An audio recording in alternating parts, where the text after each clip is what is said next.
right now, if you go to Donald Trump's Twitter account and you look at his liked tweets, I think I actually have it pulled up right here. Yeah, there's one, and it's mine, and it's a thread I wrote about why I wanted one of the big reasons that I'm going to be voting for Trump, and it has to do with Kyle Rittenhouse.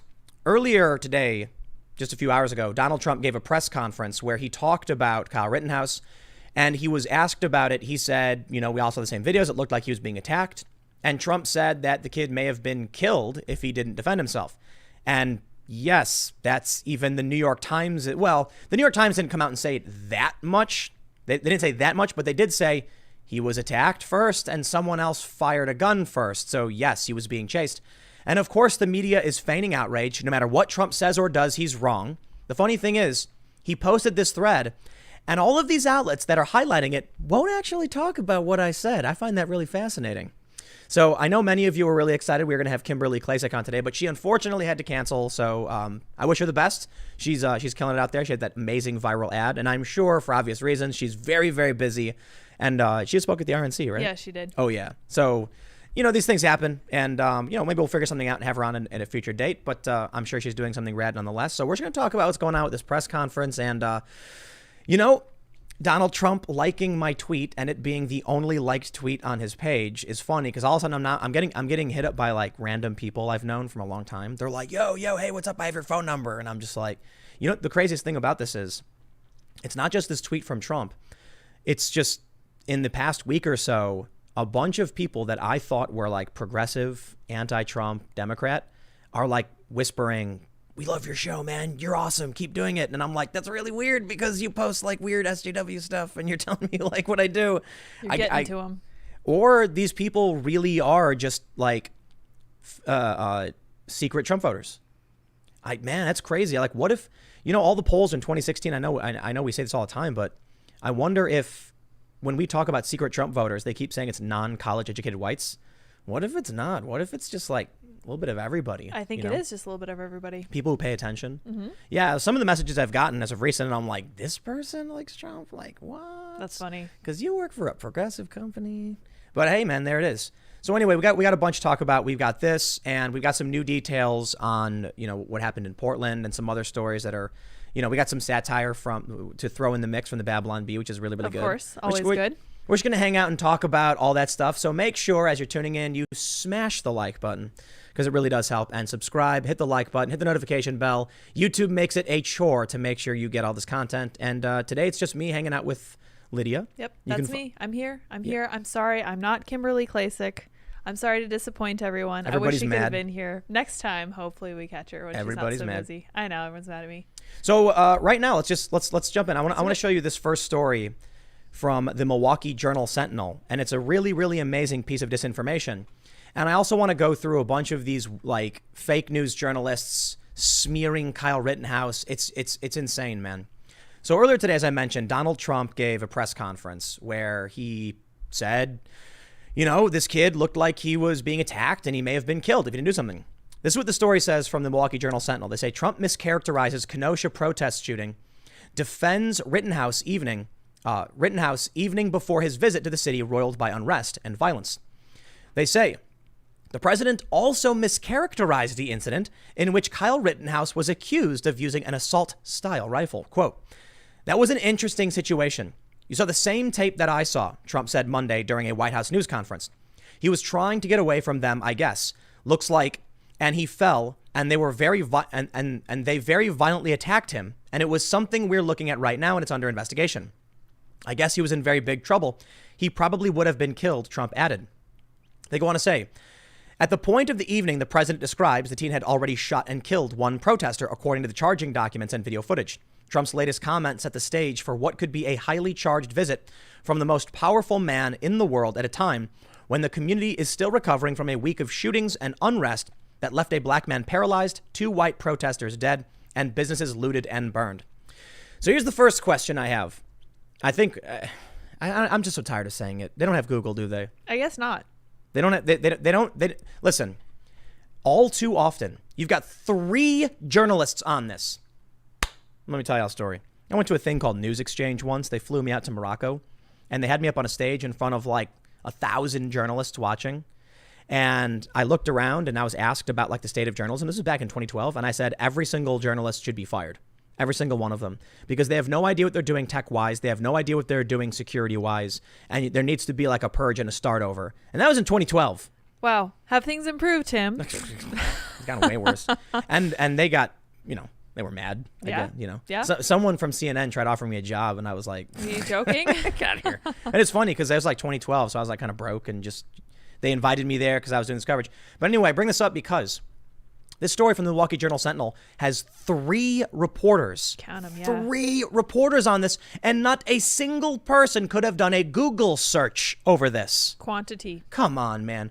Look, the people, all of you listening probably did a Google search and found more information than they did. Mm-hmm. So is it intentional that they're lying? Specifically when they say that Trump mischaracterized the incident, and the mischaracterization is they're saying at that point he actually had killed somebody. You see, they're omitting context to what Trump is saying. Mm-hmm. The New York Times has the story. I'm not sure if, where did I put, there we go. Check this out. First shooting.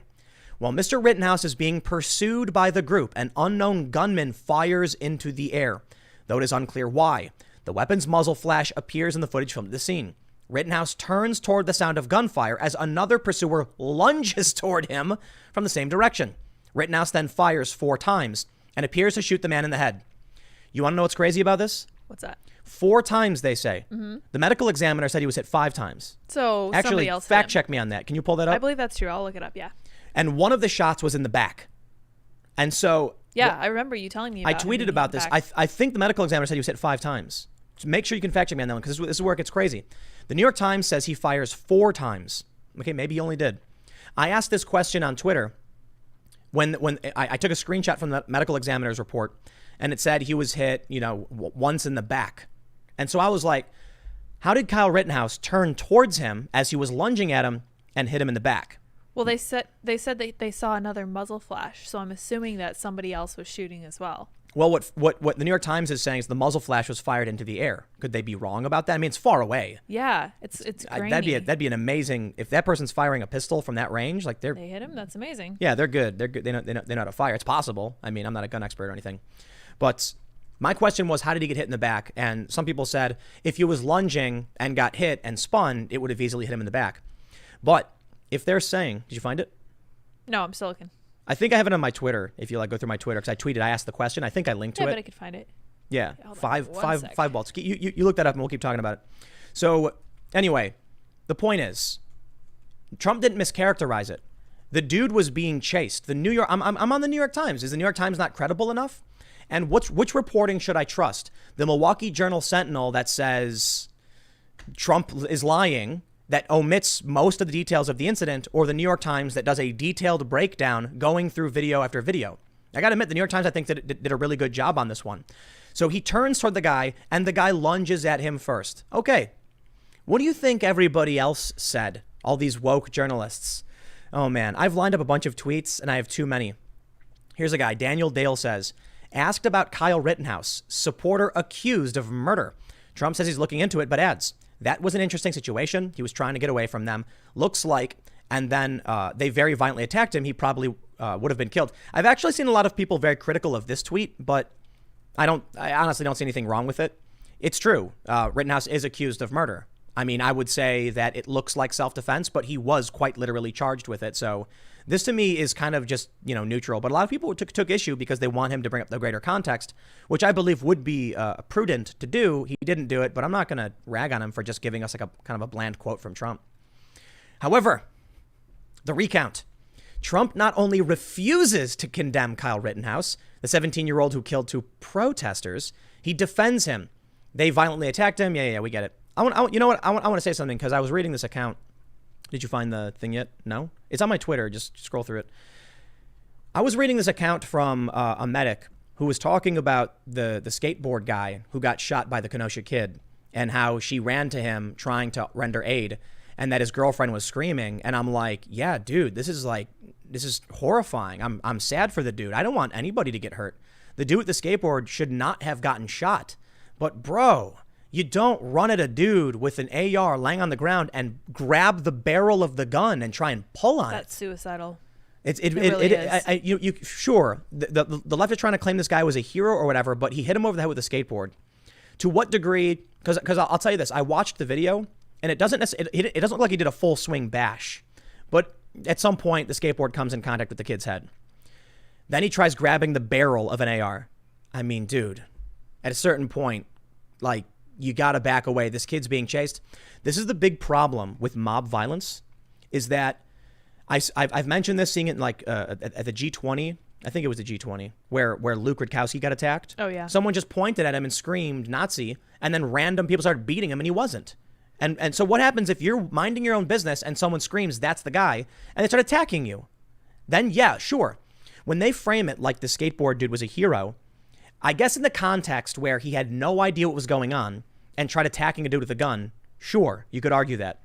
But when you look in the bigger picture of things, where Kyle is being attacked and chased by a violent mob that was out destroying property, and that dude did not live in Kenosha either, I'm sorry, man. It's not heroic to run up to a random guy you have no idea what's going on and try grabbing the barrel of a gun.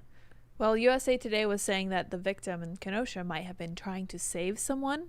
And honestly, I don't think it matters what he was trying to do if he was part of the mob that was chasing him. Which guy? Rosenbaum? Mm-hmm, yeah. That was the first guy who got hit. Yeah. Another important thing too is the medical examiner report said he got a graze to the head, not a bullet through the head.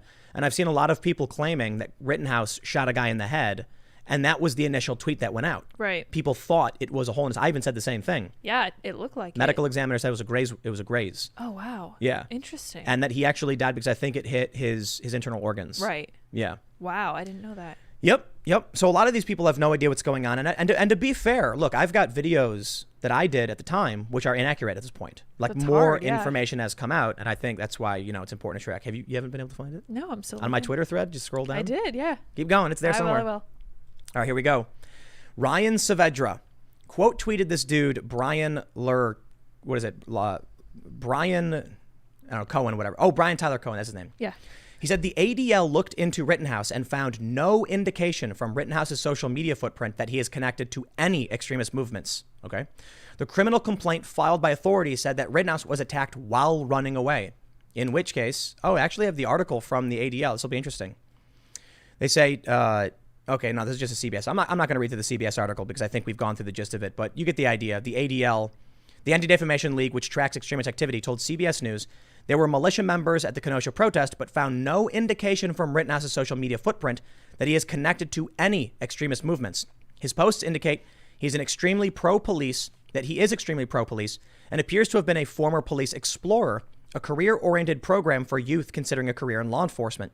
Many of his social media posts use the phrase Blue Lives Matter. Oh my. According to the ADL, I'm assuming that the ADL thinks that's some kind of hate organization. If the ADL has gone that far as to say, we didn't find anything, there you go. That's thorough. Yeah, that is thorough. That's pretty good. The Anti-Defamation League has like a really broad view of what right-wing extremism is. Like, anti-government anarchists are considered right-wing. That's amazing to me.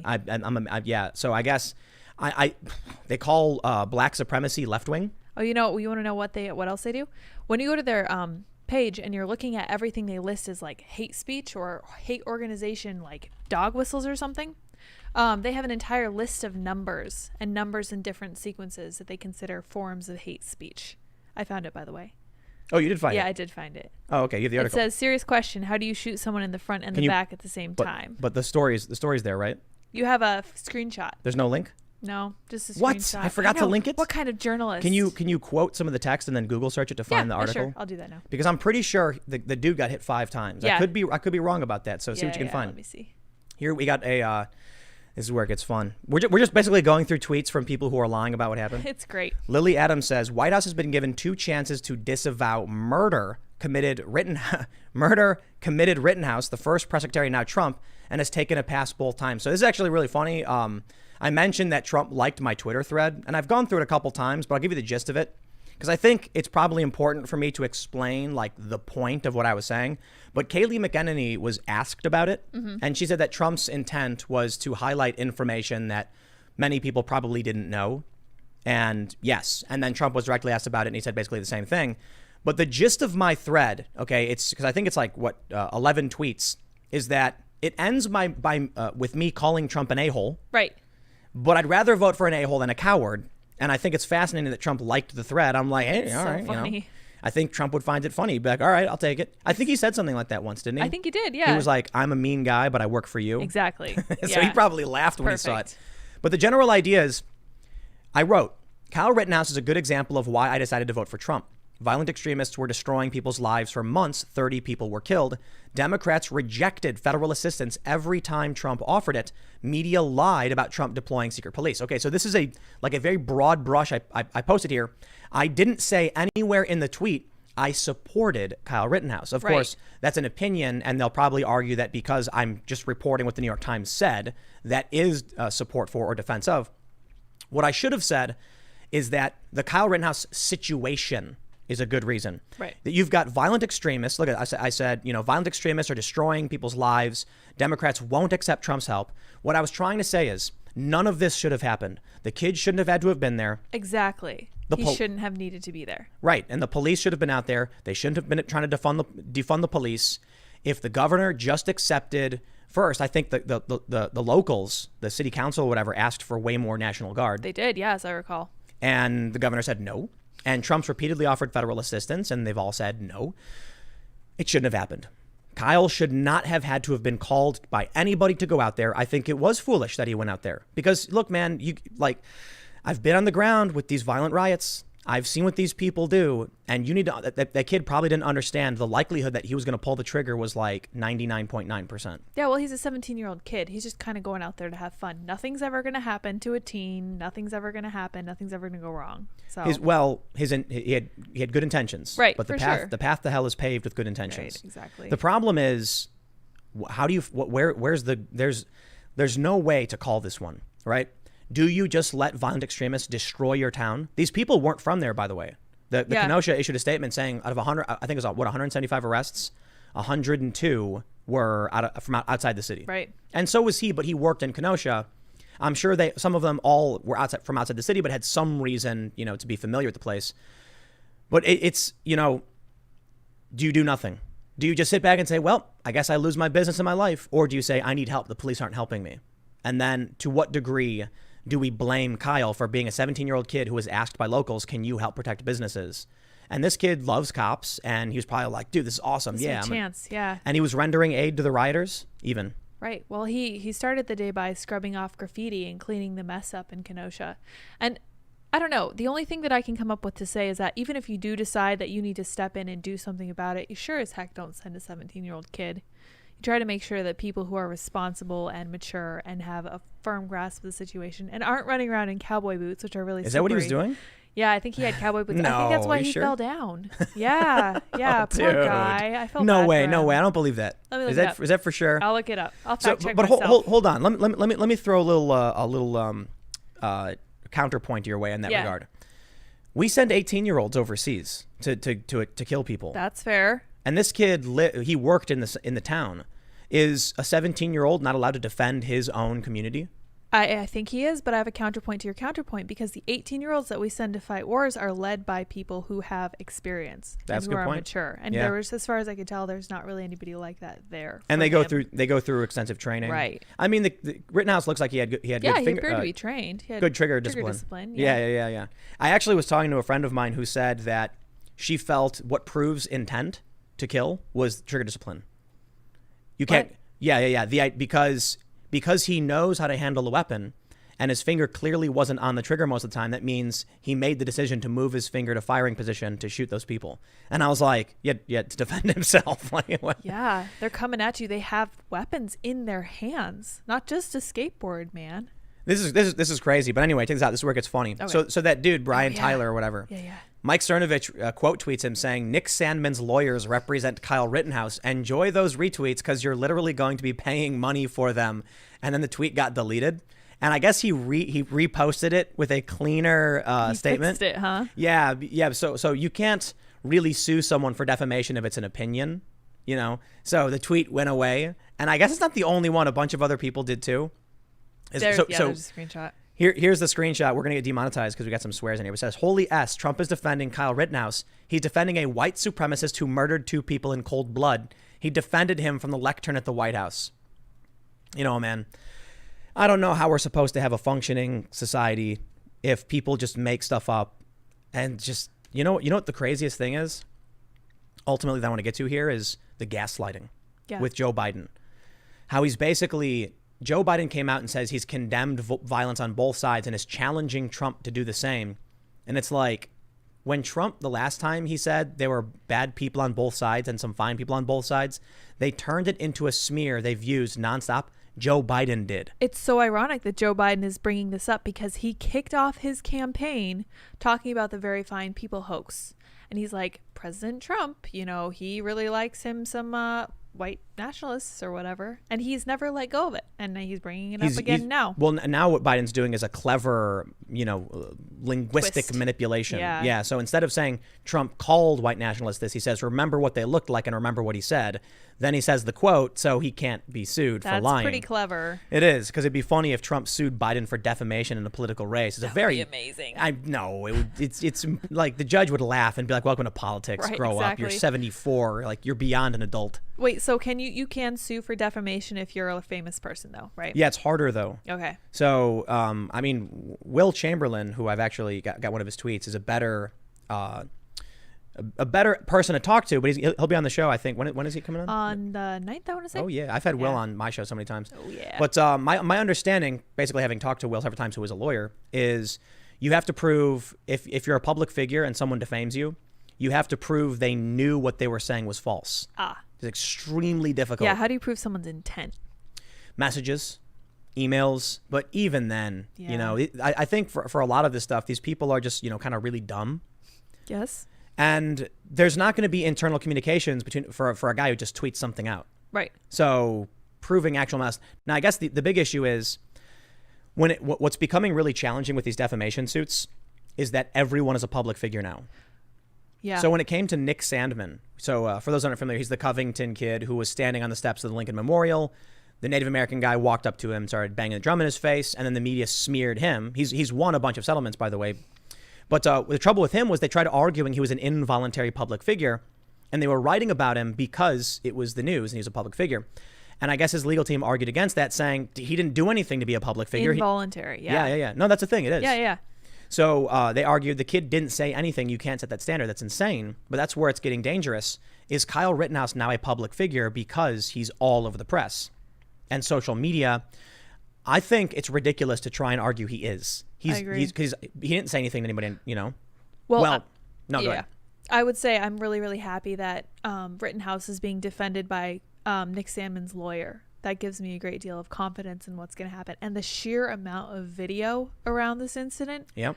There are two new videos that have surfaced, which make the circumstance really interesting. The first is that apparently after the shooting, one of the guys who was with Kyle Rittenhouse says, the police told us they were going to block it off and then send everyone our way because we could deal with it. So I tweeted about that, and I'm like, dude, the Kenosha PD needs to answer for this because that sounds like they set him up. Seriously. And I don't mean set him up like a bunch of cops were like, I got a plan to frame a kid. What I'm saying is, it's an extreme interpretation of what I'm trying to say. What I'm trying to say is the cops knew there were kids down there armed and were like, send the riders that way. And I'm not saying they had a grand scheme or a grand intent. It was literally just like they knew the kids were there and they thought, send the riders that way. It's negligence. Yeah. See, those are the adults that I would have expected to have taken up like the mantle of being responsible for these kids, and they didn't. It looks like they really failed them. I think the point you made is earlier is exactly it. While we do have young people who go overseas to fight wars, they have commanders. They have the chain of command. Yeah. Right. They have training and guidance. And this kid probably did have a lot of training, but no one on the ground was seemingly in control of the situation. I'd imagine if they actually had someone older and more experienced, he could have called them, told them like, here's what we do, here's how we do it, here's when we move. And if they were together, he wouldn't have been chased. Yeah. So you had a handful of kids and they weren't experienced enough. So when Rittenhouse got attacked and chased, the other guys should have been there to help him out. But there's another video. So there's that one, but there's another one where after the first guy gets shot, Kyle is running and someone said, what happened? What's going on? And Kyle says, I'm running to get the police. Oh, wow. Yeah. And then people start yelling, get him, stop him. And then they start attacking him.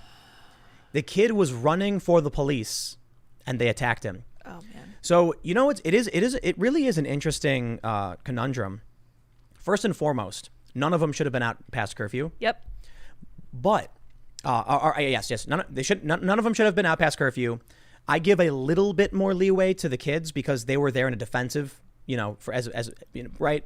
Protect the businesses, render aid. It was going to happen. The rioters shouldn't have been out there rioting. So I think the fact that they were out there burning down buildings, not this group specifically, but just in general, negates this idea that the skateboard guy was a hero. Yeah. So if we take into account that the kid who was 17 shouldn't have been out there with his gun, then the protesters should not have been out there either. Easy. Like we have to apply the same standard. So the issue right now that I'm seeing, like the way CNN is framing it and the friends of and these leftists, is that the skateboard guy by himself sees a dude running down the street with an AR and they're screaming, he just killed somebody. And so in his mind, he was like, oh man, I got to stop this guy before he hurts someone else. You see what I'm saying? Sure, yeah.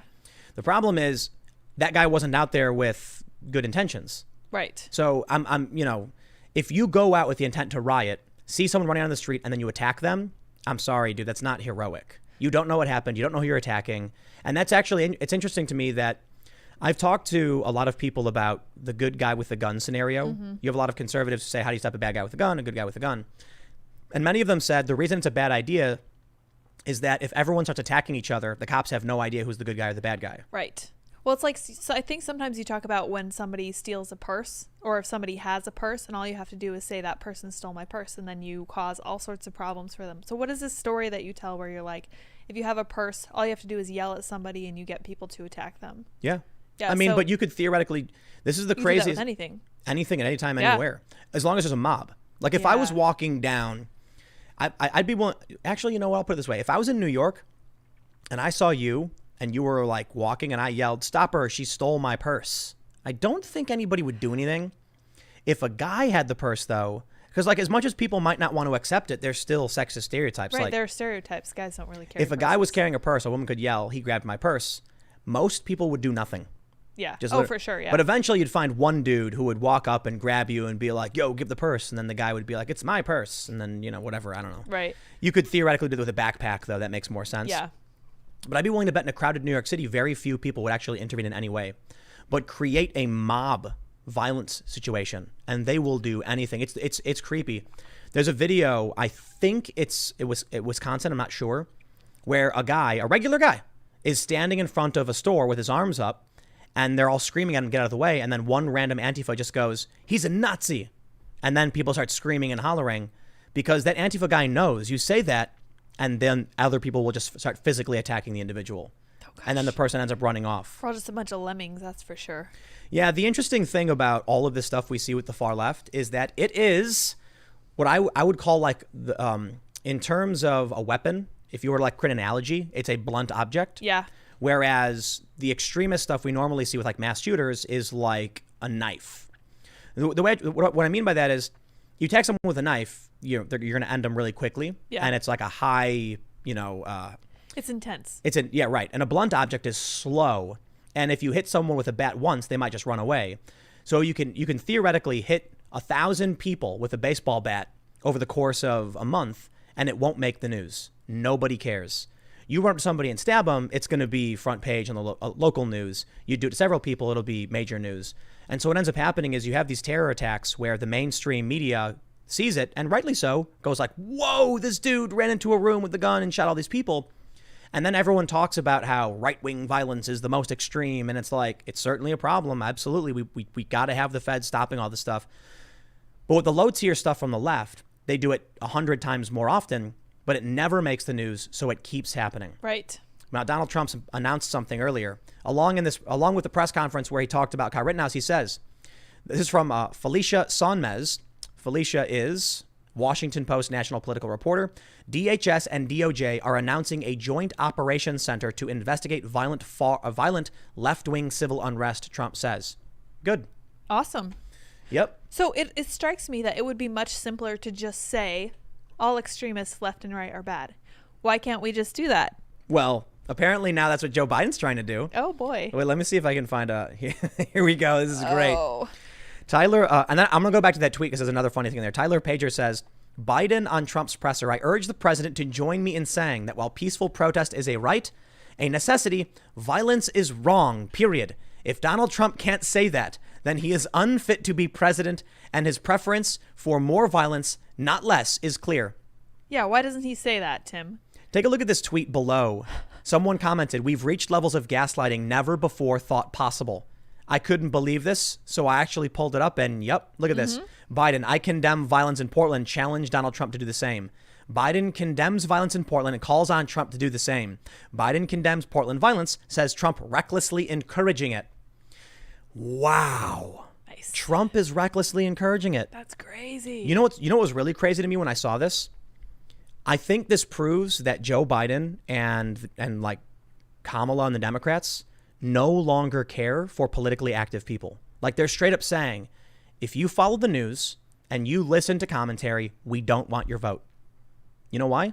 Why? Because we've all been listening to Trump scream his head off about ending the violence and having law and order. And they keep blaming him for it, even though it's like, we just had Ted Wheeler of Portland write a letter and say, I do not want your help ending the violence. Yep. And then what did he do the next day? What? He did a press conference where he blamed Donald Trump for not intervening. And if you don't want to help us, get out of our way. Oh, yeah, he said, support us or get the hell out of the way. What do you think he tried to do? Goodness. Now look at this. Look at these stories, man. Here's my favorite one is the Reuters one where it says Biden condemns violence, says Trump recklessly encouraging it. How dare Trump, how dare Trump's staff donate to I'm sorry. This is Biden's staff. Oh, I'm sorry. From Reuters, Biden staff donate to group that pays bail in riot-torn Minneapolis. I remember this. Oh, that was Biden's staff. Oh, yeah. It was in May. Well, okay. Well, anyway, it's not like his vice presidential candidate was actively encouraging people to donate to the rioters. That'd be silly, Tim. Oh, here's a tweet from Kamala Harris. If you're able to chip in now to the Minnesota Freedom Fund to help post bail for those protesting on the ground in Minnesota. So wait. I have an objection with this, okay? Kamala Harris is supposed to be the law and order candidate, right? Yeah. So how does this jive with this stupid tweet about donating to the Minnesota Freedom Fund? Remember when I mentioned last week, like the Bugs Bunny meme where he's like just leaning up against the wall with his eyes half closed and he just like raises. That's how I feel right now. Just like, oh yeah, one of these again, huh? Yeah, I've seen this. Listen, I was talking to Wait a minute. Donate, Tim? Why does it go to Kamala Harris for the people? Oh, it goes through her. Oh, I see how this works. What? Look at this. Is it Act Blue? Yeah, it is. No kidding. And it says KDH Social Minnesota Freedom Fund ref code. But it says Kamala Harris for the people. Okay, it does go to the Minnesota Freedom Fund. Okay. I'm like, that's kind of weird. I was talking to a family member who said that in the suburbs of Chicago, people are crossing their fingers that Kamala Harris will be a law and order candidate who is going to shut down the extremism. And I just laughed when I heard it. I'm like, dude, the lady is so desperately pandering to like the far left. You know why I just laughed at this? Do you know what I'm doing air quotes here, protests were in Minnesota? I mean, of course you do.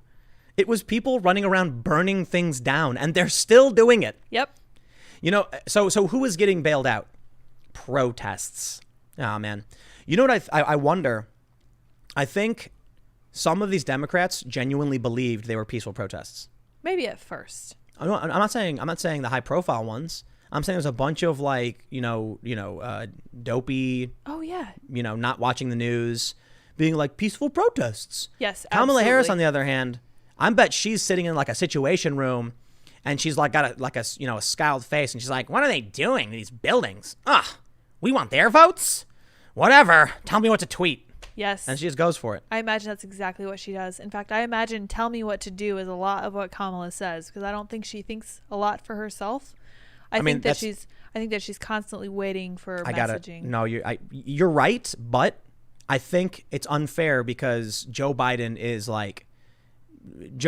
isn't even able to carry out the commands he's given. You know what I mean? I didn't say this was unique to her. I just said that she especially is really. I get it. Yeah, but Joe Biden. Yeah, it's fair. Man, what a dream team. Did you see the clip from the Joe Biden presser he did earlier? Yeah. Where he was like, can you believe that in more than 1 year, with 100 year, and I'm like, what is he saying? I don't know what you're talking about, dude.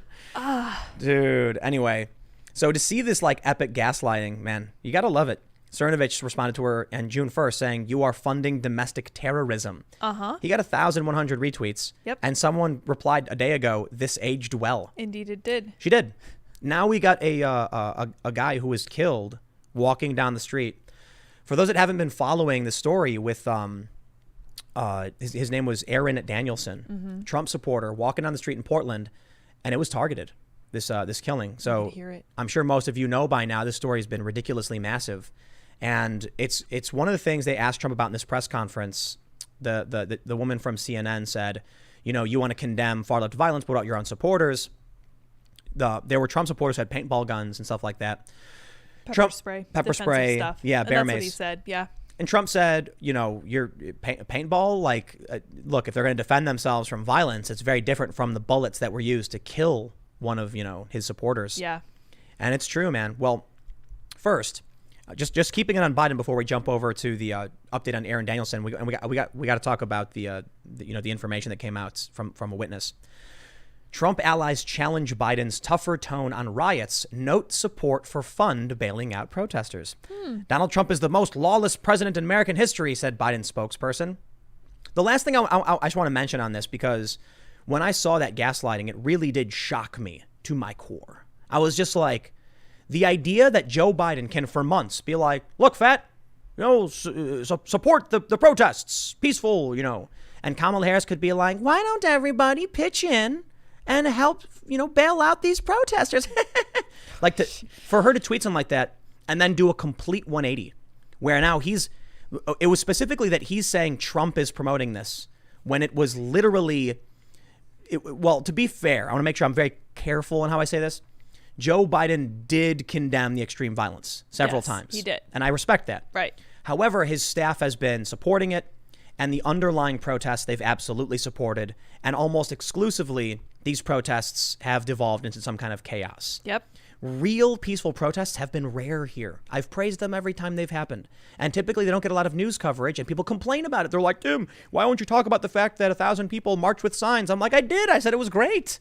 Yeah. And I said if they wanted to sit down and block the road, I wouldn't have a problem. It's civil disobedience. It's great. But that's not what happened. Like, what do you want to do? You want me to like talk for a half an hour? A bunch of people walk down the street waving signs. It was great. That's the problem with peaceful protest. It's boring. There's nothing really to report. No one gets hurt. No one gets shot. People just demonstrate, and they are civilly disobedient sometimes. But it can generate positive press. Right. Because it creates a story. The problem is they've escalated everything to a certain degree where, there's not a lot of news in people walking around waving signs unless it's massive. So when this first started, I was thinking that if enough conservatives would get out and peacefully demonstrate, that they could make a big difference. But I am not convinced anymore, because what's the point to peacefully protesting? I need an argument here. I think I saw something from Cernovich a moment ago where he was saying, stay home, make money, go vote. Yeah. And I think it's smart, because the thing right now that's going to really, really mess up Trump supporters is retaliation. Yes. So let's go to this story. We got news.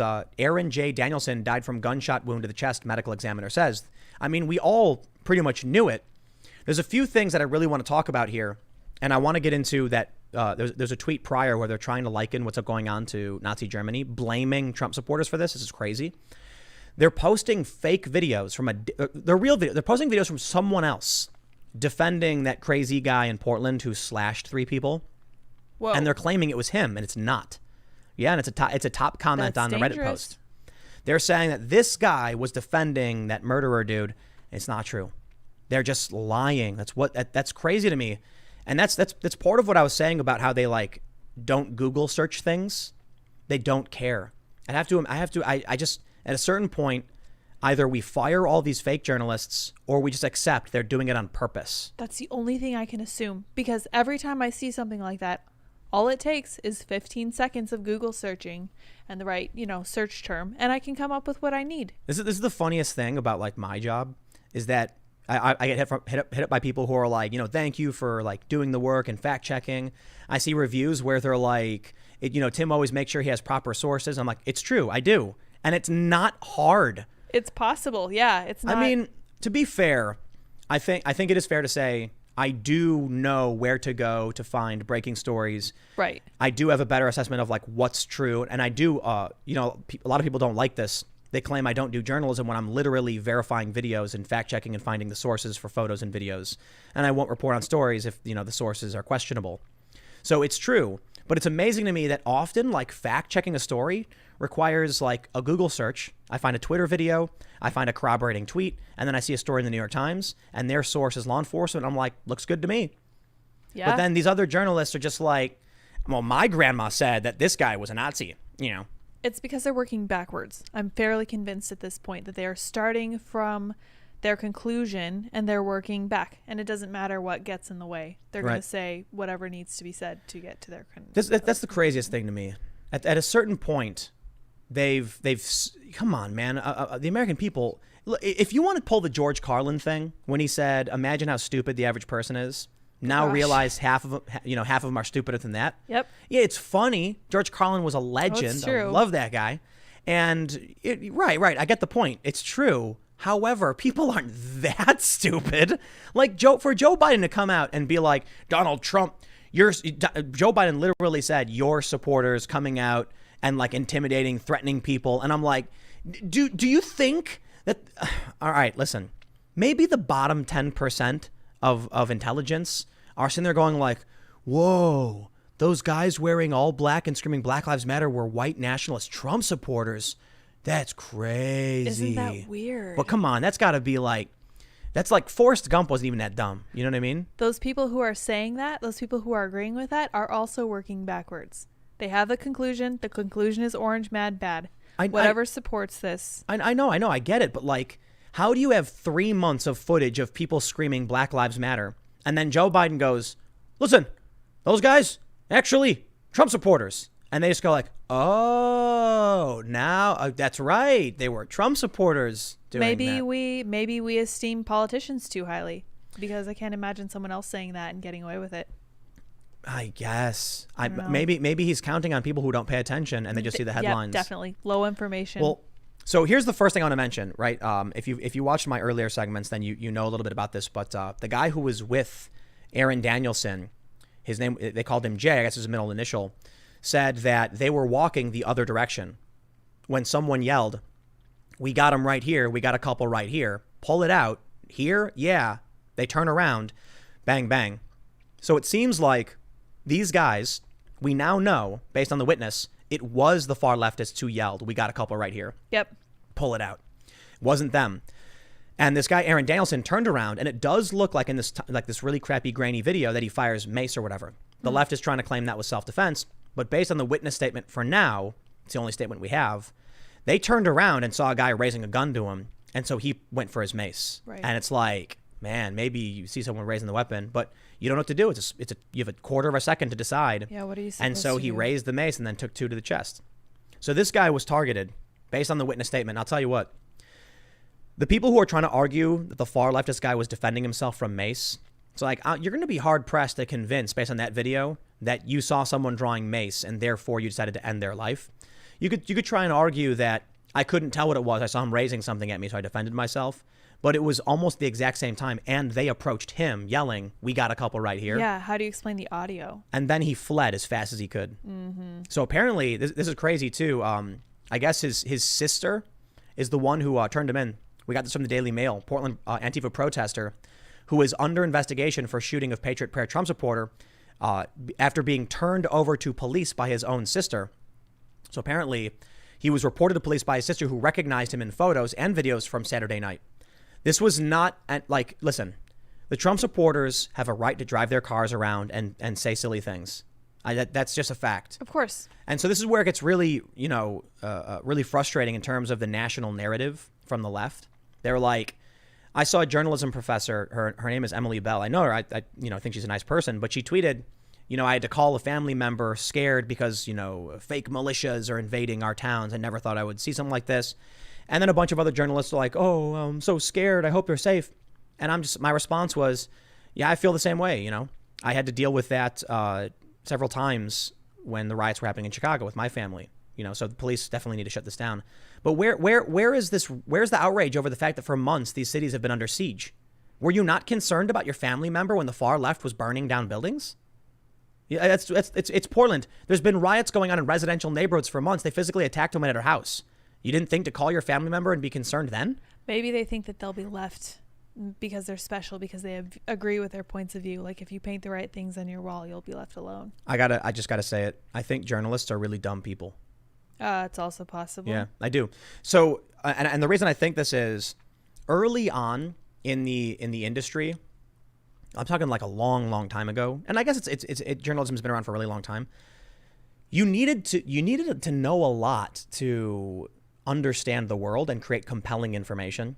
I think one of the reasons that like this show does well, and I think one of the reasons probably a lot of people watch is because I do a lot of research all the time. Right. And so I'm very quick to be able to cite or reference certain things, and it allows me to make better predictions because I've seen a bunch of different things and I can see a lot of the variables. Today, it's super easy. You don't want to. These news organizations don't want to pay a lot of money, so they hire some college kid for dirt. The kid has no skills, and they're like, "We don't care. Just write negative things about Trump, and we're golden." Actually, Ryan Long. I was just thinking of that. So Ryan Long, the comedian, put out a new segment. It was today, right? Yeah. Oh man, it was so good.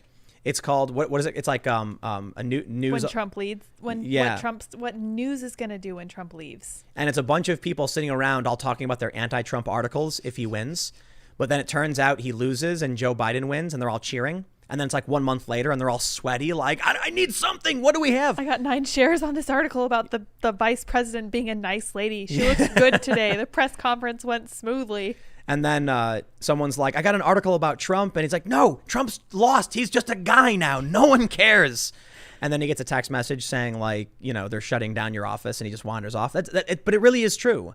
So what happens when you get journalists who don't know how to do research and who don't care to do research? That's the big issue. They're not passionate about their jobs. They're lazy and they just want to get through the day. Listen, when you've got an office full of people, like all these lefty journalists who are socialists or whatever, they all tend to be supporting this stuff. They don't want to work. Right. The last thing they want to do. They're like, I shouldn't have to work. They're like, we should have a 4-day work week. Rent is fascism. It's like, dude, I work all day, every day. Not because I'm doing it because it's you know what, man? I don't know what they really want to do with their lives. Do they want to like just sit around and have teen crumpets or something? Probably. So this is something that I saw a little bit when I was working in nursing too. There were people who were in the field that I was like, you shouldn't be doing this. You should not be here. You should find a different job. Why? What were they doing? They were insensitive. They were impatient. They were really sometimes dishonest. And I was like, nah, you shouldn't be doing this. You should not be in this field at all. And I feel like all these lazy journalists, like if you don't want to do research and if you're not interested in historical stuff that happened, this is not the right field for you. Find something else. You know what they want? It's a quick path. Actually, let me start over. This is what I've been talking about. Politicians, they're not good enough at anything to become noteworthy. So they're like, if I can just tell people whatever it is they want to hear and I get elected, then I'll have my name in the history books. And I will have, yeah. Same thing with journalists. Yeah. A lot of these people are narcissists who are like, everyone should know my opinion and I shouldn't have to do any work for it. Blue check syndrome. Blue check syndrome. Yeah, I've seen a lot of blue checks, They're famous. No, I was going to say like the things they do, the unethical things they do, desperate for followers and retweets and everything. And I'm just like, I roll my eyes. I'm like, yeah, really? I've had people hit me up asking like, how do you get more followers? And I was like, I don't know. Do good work. Dude, I was just like, you know what I do? I go on Twitter and I just like, when I say, I just tweet things. I don't even think about it. I rarely respond to people relative to what I post. And I just will like see an article and I'll be like, and I'll just like tweet it out. And that's it. Well, this is interesting. So what a lot of these journalists end up doing is like replying to people because they're like, do the reply guy thing. I don't like the idea of depending on someone else for your like engagement. Why would you not go out and talk to people on your own? This makes sense to me. They're not good enough at anything to actually earn followers. I'm starting to agree. And I don't think they really have enough original thought to really be famous on Twitter on their own. Look at these reply guys who will like, whenever Trump tweets, they respond immediately. But look at their sole tweets. Like go to their Twitter account and look at their just regular tweets and there's no engagement. They're boring. Like they really don't have original thought that they tweet out. All they do is reply. No, I mean, even what I mean is they might tweet something at Trump like, you stink and you're orange, 1 million retweets. But then they'll tweet something like, I like a grilled cheese sandwich and it gets 10. Yeah. Showing whatever it is they're doing, they're getting little to no engagement. But I'll tell you what, man, some people are making insane amounts of money, like 6 figures. No joke. On Twitter? Yeah, from selling stuff. Oh, okay. And donate to my Patreon, and here's my PayPal. Yeah. That's the creepy game of Twitter. People need to realize this, because I've been looking at some of these activist threads, and you'll see it. They'll post something like, "Can you believe our president is orange? Why is our president orange? Isn't that dumb?" And it's got 1 million retweets. The next tweet is, "Donate to my PayPal to support me." If they get 100 million impressions on that, and they got that link, and they could probably get a couple grand. Yeah. I doubt they're actually getting anything near that, but if they get $50 every time they do it, they're incentivized to produce the most psychotic garbage imaginable. I don't like monetizing that. Yeah, I know. Well, they want them retweets. Let's talk about this right here. Check this out. So this is one of the replies to this tweet from Felicia Sanmez, who said, "The DHS and DOJ are announcing a joint operations center to investigate violent left-wing civil unrest," Trump says. This is a screen grab with 102.7 thousand retweets. Oh, boy. I want to make sure you can see it right there. 102.7K. He says, "The history of Nazis holding rallies in left-wing areas of Weimar Germany, instigating street fights, and then telling the press that only they could save Germany from the violent communists seems like an important thing for people to be studying right now." Wow, is that a gross mischaracterization of what's happening now and what happened back then? Do you know where Antifa comes from? Tell me, Tim. From Weimar Germany. It was the the German Communist Party, Anti-Fascist Action, or whatever it is. So what's really been going on, and I've talked about this quite a bit, going back to the Battle of Berkeley several years ago. The far left is organizing they're targeting peaceful rallies. And a lot of people criticize these Trump supporters for going to left-wing areas and holding rallies. They didn't start any violence. When in Berkeley, for instance, a bunch of Trump supporters went to the Free Speech Plaza or whatever, because it was historical Berkeley, 1970s. And then Antifa showed up and started beating and attacking people, throwing explosives, pulling out knives, Right. improvised explosives and things like that. And I'm like, okay, no one made you attack these people. Like, you didn't have to do that. And they decided to do it anyway. And now they're claiming it's the Trump supporters who are bad here. But the important factor, the important difference, which faction is going around demanding people salute them with their arm outstretched in front of them? Probably the right wingers, since they're Nazis.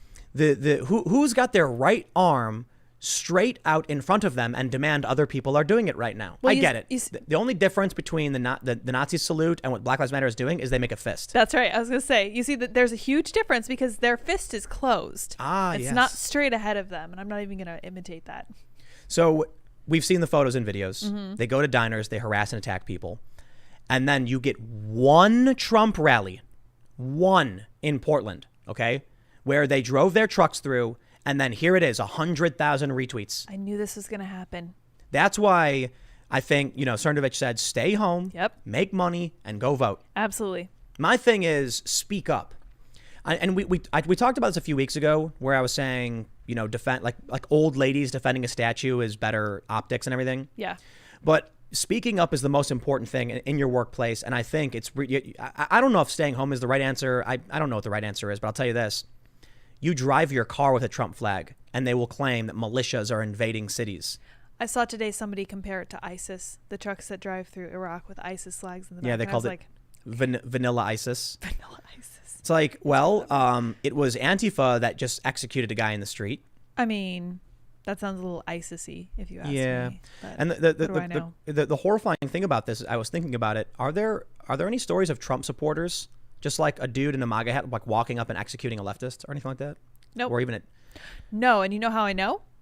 Because that would be front page international news for a month if that happened. Such a thing has not happened, and it won't happen. I pray not. I'm really hoping nothing like that happens, because now I'm terrified of what happens if a group like Patriot Prayer decides to try to retaliate. I'm worried. Or if Patriot Prayer doesn't retaliate, if Patriot Prayer decides to do a march, yeah, that's it. Then you're going to have all of these Democrat operatives and the press sitting in their chairs salivating like, you step on a twig and we are going to write a front page story claiming you did horrifying things. Tim, they're having one on the 26th. Oh, yeah, that's such a bad idea. Yeah, Here's the challenge. Do we tell them you are not, like, do not go out and express yourselves under the First Amendment? I know. That makes me mad. And that's what the left wants. They can create this circumstance. I should say the far left, these extremists, they want to create a circumstance where the right knows that if they step out of line in any way and they've come out, they'll start the fight and the press will defend the extremists. This is kind of clever because you're not actually saying you cannot come out. You're not actually saying you may not speak.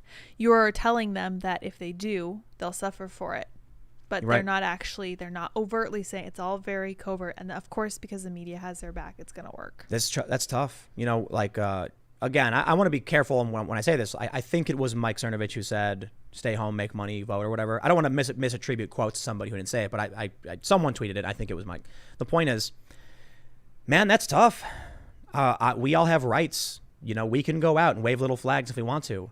And getting attacked by Antifa, that's messed up that the media does this. Right. It's why I rag on them so much. Like, this whole episode is like me ragging on the media. Well, yeah, of course, because the media controls what people think of the world way more than they should. We give them far more power and far more credit than we should. Well, so they need to be held to account. I was thinking something earlier it. today, you know, that actually gave me hope. I think the media class is on the verge of collapse entirely, even though we're seeing ratings go up and everything. We were joking just a moment ago about if Trump loses, like, they're wiped out. Right. And I feel like that what we're seeing right now, even with Tucker Carlson, is Trump is inflating all media viewership. I think everything drops dramatically if Trump loses, but internet shows, particularly like this one, are going to survive and flourish. I was thinking about something, and I'm going to, I think I mentioned this last week, but I was thinking about it again today, especially with Donald Trump tweeting, liking my tweet. Why didn't anybody ask me anything? Why no didn't one's they talked to you about it. No one's asked anything about it. Something really funny happened. So apparently, some people on Wikipedia have been complaining my career stops at 2017. The media just stopped talking about me. Why is that? I don't know, and I think it's funny. Well, I have a general idea, and I know this may seem like this. I rarely talk about myself this directly, but in the past month with YouTube, podcast, and Facebook, it's over 100 million views across all of my content.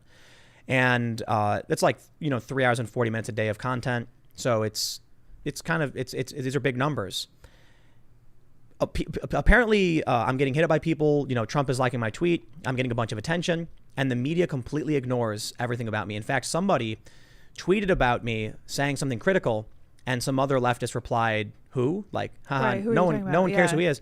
There was a really funny tweet about a year ago or so, where some leftist journalist tweeted something like, "Whatever happened to that Tim Pool guy? It's so sad. He was getting 6 figures working for these companies, and now he's got like a crappy little Patreon getting like $1,000 because I don't use Patreon. Right. So just like sitting there." And then I'm just like, it's really amazing. And I think this, you know, when I reflect on myself and my work, is a really good example of how broken the media is and why it's going to die. It's simple. If they had any idea what was actually going on outside of their mainstream bubble, their Beltway bubble, the kind of conversations people were having, then they'd be like, what's up with this dude who's getting 100 million views a month per month, who just got a like from the president? Instead, all these outlets that were talking about Trump liking my tweet were saying things like, Trump liked a tweet, you know, from a user saying, Kyle Rittenhouse is a good example of why I decided to vote for the president. They didn't stop to be like, this guy's got 650,000 followers, and like, who is he? And look into me. None of that. Nothing at all. So does this make you feel like super famous or super stealthy or kind of annoyed? Neither. It makes me feel like there's two realities happening, and it's true. Like, you look at CNN, and man, do they have no idea what's going on. But how could it be that, you know, like right now, 52,541 people watching live. You guys are awesome, by the Cheers, way. thanks, guys. Are watching live and, you know, having conversations, talking about all this, and they have no idea it's happening. That's crazy. This is it. I don't think there is a silent majority. No, I think there's a silent group of people that are scared to speak up. Sure. But I think people are speaking up. I think the mainstream media just is like, there's like, it is a circle of people all staring at each other's butts. And they're like, it's like, yo, we're over here. Like, are you watching what's happening? Your industry is collapsing. So I guess the way I put it is, the New York Times subscriber base is going up while every other news organization is collapsing, giving this false idea to these journalists that they're doing better when they're actually going down the drain. if they had any idea the conversations that were happening outside of the Beltway bubble among moderate, disaffected liberals, the politically homeless, and conservatives. You mean everyone? Normal people? They'd be writing a lot more about this phenomenon. I had someone comment on a post of mine earlier about walkaway. And they were like, it's not real. It was a lefty guy. He's like, it's not real. People aren't walking away. There's no real data on it. And I was like, did you see all the C-SPAN phone calls? And his response was, he's like, that's not real data. Those are anecdotes. It means nothing. And I mentioned Axios actually wrote an article about this, saying that Republicans are closing the gap with registered voters, with Democrats over registered voters. And it's not because they're registering new voters. It's two big reasons. This is according to Axios. People are leaving the Democratic Party or they're switching parties, which is giving Republicans a boost and narrowing the gap between the two parties. I think that proves there is data. This is from Cook Political Analysis or whatever. Walkaway is a real phenomenon. I think the media is a little bit like Inspector Clouseau and the Pink Panther, who is really bumbling. And I feel like they're staring with their little magnifying glass. They're looking for clues and they're looking in a dark corner and everyone's behind them and they're like, what are they doing? We're right here. But they're like, there's no one here. You guys are crazy. I don't know what you guys are talking about. There's no silent majority. I think we're getting to the point, and when you see Brian Stelter on CNN and he says something and you're just like, dude, do you have Google? Like, what is this? Because they all get their news from Twitter and they all follow each other on Twitter. And there have been progressive journalism professors who said people have an unhealthy Twitter obsession and these journalists need to get off of it. I remember when there was a big trend where I think it was BuzzFeed, I'm not sure. They ordered their staff. Oh, no. It was like Outline or something, or Dateline. I don't remember. They ordered their staff to not use Twitter for a week to like actually do journalism. You put this look on your face. Wow. Yeah. And I don't know what happened with it. I don't remember. We don't know. But it reminds me a bit of what the Ryan Long comedy sketch earlier. Yeah. So if you haven't seen it, you definitely got to see Ryan Long's comedy sketch. But he says there's like one guy, Stephen King and who else? I don't know. They're not on Twitter anymore. What am I supposed to do? Milano. Yeah, those people. What am I supposed to do? Come up with an article out of thin air? And then the other guy is like, is there a template for like what people used to do? Dude, Ryan nails a bunch of stuff. He's like, what are these people going to do after Trump's gone? And on our show, he was talking about how they were going to like pack it up in a suitcase and just walk out into the ocean. I was like, yeah, what are they supposed to do? Slowly into the sunset and just walk under the water and they're into the water and they're gone. I don't know. Dude, it's so weird. Because I look, people have said the similar things to me. Clearly, I just rag on Democrats all the time, right? Therefore, once the political battle is over, what am I going to talk about? And I'm like, I'm going to go back to talking about the exact thing I was talking about because I was making content for the last several years. I have a video about cultural issues. I have a video, I'm pretty sure it's still this way on my main channel, Timcast, that the default video is me talking about Jordan Peterson and cultural issues. I love that video. Nothing to do with politics. Yeah. But politics became the top tier pop culture. And so I certainly jumped into the fray. I think we'll see a couple things. If Trump leaves, there's a good likelihood they won't stop doing what they do. They'll just replace Trump's name with something similar. Sure. They'll find something. They'll lie. I mean, maybe I should take that back. I think they're already squeezing it's what is it? Extra virgin olive oil is when they like get the first fresh drop and then oh no, that's extra, isn't it? Yeah, I don't know. Basically you got a dry withered husk of an olive and they're like pounding it with a mallet like give me something. Or a better way to put it, they're scraping the bottom of the barrel so hard they're pulling up wood chips. People started telling me, "Oh man, I'm seeing a bunch of wood chips lately." And I was like, "Oh, I know, right?" When they write a story like Vox did where they said something like what did they say? 40 million Americans have alt-right ideas or something. Yeah, could you Google that? Could you Google that? Something like that. It's clearly not true. And they're just like, well, white nationalists drink water and, 40 million Americans prefer water. Therefore, did you find it? 11 million Americans think like alt-right? Yeah. Yeah. So this is actually from a little while ago, but they're saying that millions and millions of white Americans are just thinking on the same lines as the that's right. Because people. they like cats. Yes, apparently. Oh gosh. That's literally the game they're playing. They're like, well, the white nationalists believe that we should have strong borders. Therefore, these people think like them. Dude, I have no patience for that nonsense because it is possible to have So what I notice a lot is just a tiny little grain of truth at the bottom of everything. And you can go the wrong way with it, like white nationalists, or you can be sane and reasonable about it, like a normal person. But the fact that there is a common grain of truth, they just run wild with it, and it's nonsense. Well, it's getting to the point where it's really difficult to actually cover anything. So, for instance, there have been several stories that I know to be true and have fact-checked, but NewsGuard, the third-party fact-checking source, will give it like, no, this is a bad source. And then you'll get... Actually, here's a really good example. Take a look at this story from the Milwaukee Journal-Sentinel. This is one of the first stories we highlighted. Oh, yeah. Trump mischaracterizes Kenosha protest shootings, defends Rittenhouse. Okay. They got 3 journalists on this one claiming that because Trump said Rittenhouse was attacked and he may have been killed, he's mischaracterizing it. I mean, that's an opinion. Yeah. Does it say opinion on here? It does not. It says elections. Nope. It doesn't say an opinion anywhere. So this is an opinion story. Whether or not he mischaracterized it, they're asserting it as a fact. Well, of course, NewsGuard says the only strike they get is for not disclosing financing. Not failing to differentiate fact from opinion. That's fine. Yeah, it looks fine. Now, to be fair, I guess they can argue it was just one time they did this. Media Matters for America, which is writes conspiracy theories and lies all day, is green. It's like good to go. Seriously. Yeah.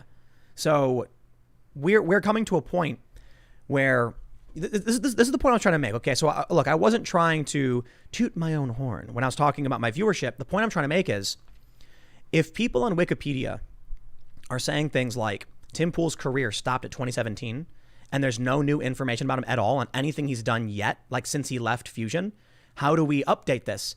And like apparently people are saying things about I recently came out in support of Trump, therefore they should add it. And they're like, there's no articles about this.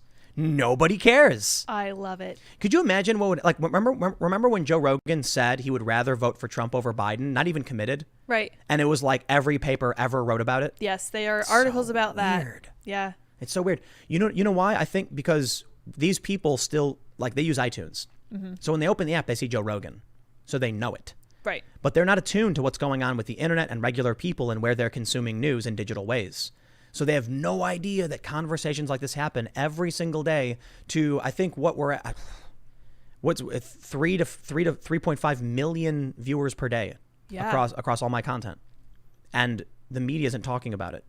And that is kind of a self-fulfilling prophecy, because I think to them, if an article is not written about something that happens, it didn't happen, which is really interesting. The best part, I tweeted this.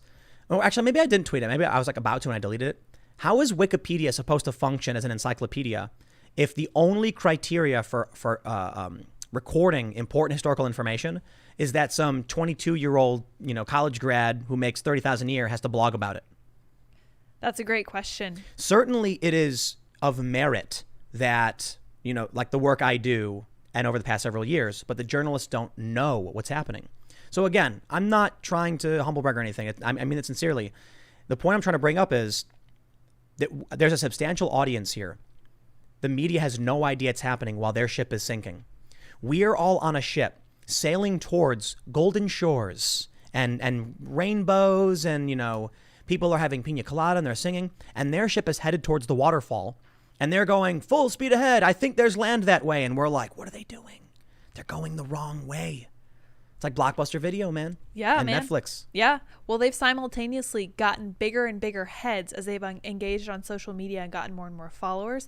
At the same time, their quality is decreasing as they're outsourcing and they forget, how to Google things and how to research things and how to actually do investigative journalism. Like the guy who did the piece for the New York Times, I think it was, Christian, whatever his last name was. That was impressive. I was like, he used to work for, Bellingcat.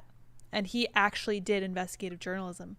So he actually knows what it's like to get out to do research. Well, I mean, do the research. Yeah. That's good. They hired him. Right. And now he's got a factual piece of video. Like, I looked at all the videos too. I saw similar things, and I saw some journalists bring up these things. But so long as you have many of these underpaid, low quality, fake news, what do we call them? What do you call them? Activists. Yeah. then you're going to get bad information. They're basically like interns, kind of, because you're like saying like the 22-year-old who writes about Brad Pitt's junk for $50,000 a year. Like that's no, not the intern. Not the intern. No, they got like $10 an hour. Oh, okay. Yeah. Then just activists. Well, they lower the quality at the same time that journalists are getting to feel more and more important because they have fake followers on social media because they reply to Trump. And it's like, something's wrong there. That's a bubble. It's got to burst. Or to each other. Yeah. I noticed this too. They prop up their friends to give them followings. Mm-hmm. And that's one of the issues. I think one of the easiest ways to explain it, actually, if you have one person and they have 100,000 followers, and that one person says, hey, everybody, follow Jim. Right. Then Jim gets 60,000 followers. Mm-hmm. Then Jim says, hey, everybody, follow Bill. And then Bill gets 40,000 followers. That's still part of the same group of 100,000 from the first journalist. Yeah, that's something that I think about. I'm like, if someone recommends me followers, I'm not really getting new followers. We're just kind of sharing followers. Exactly. Now.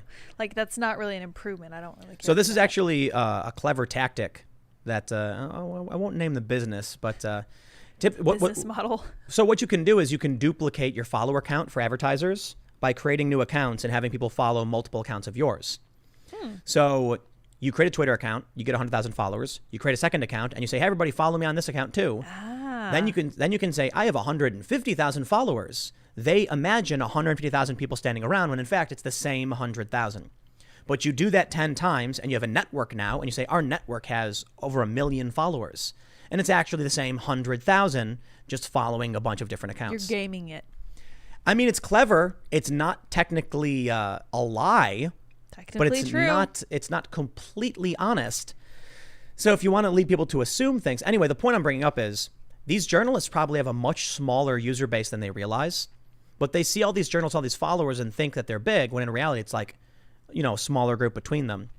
Maybe not. Maybe, it's a larger group, but I think that still is plays a big role in this. Well, I think that's part of having a bubble in the first place, is following the same journalists and having the same ideas and kicking the same things around and retweeting to the same people and getting those, retweets and comments and everything. It's just, it's so tiresome. How you break people out of this bubble is the hardest question, I guess. You got to pop it. No, you can't. I know. So, we've really dived into a lot of the Kyle Rittenhouse stuff today and like Trump's answers.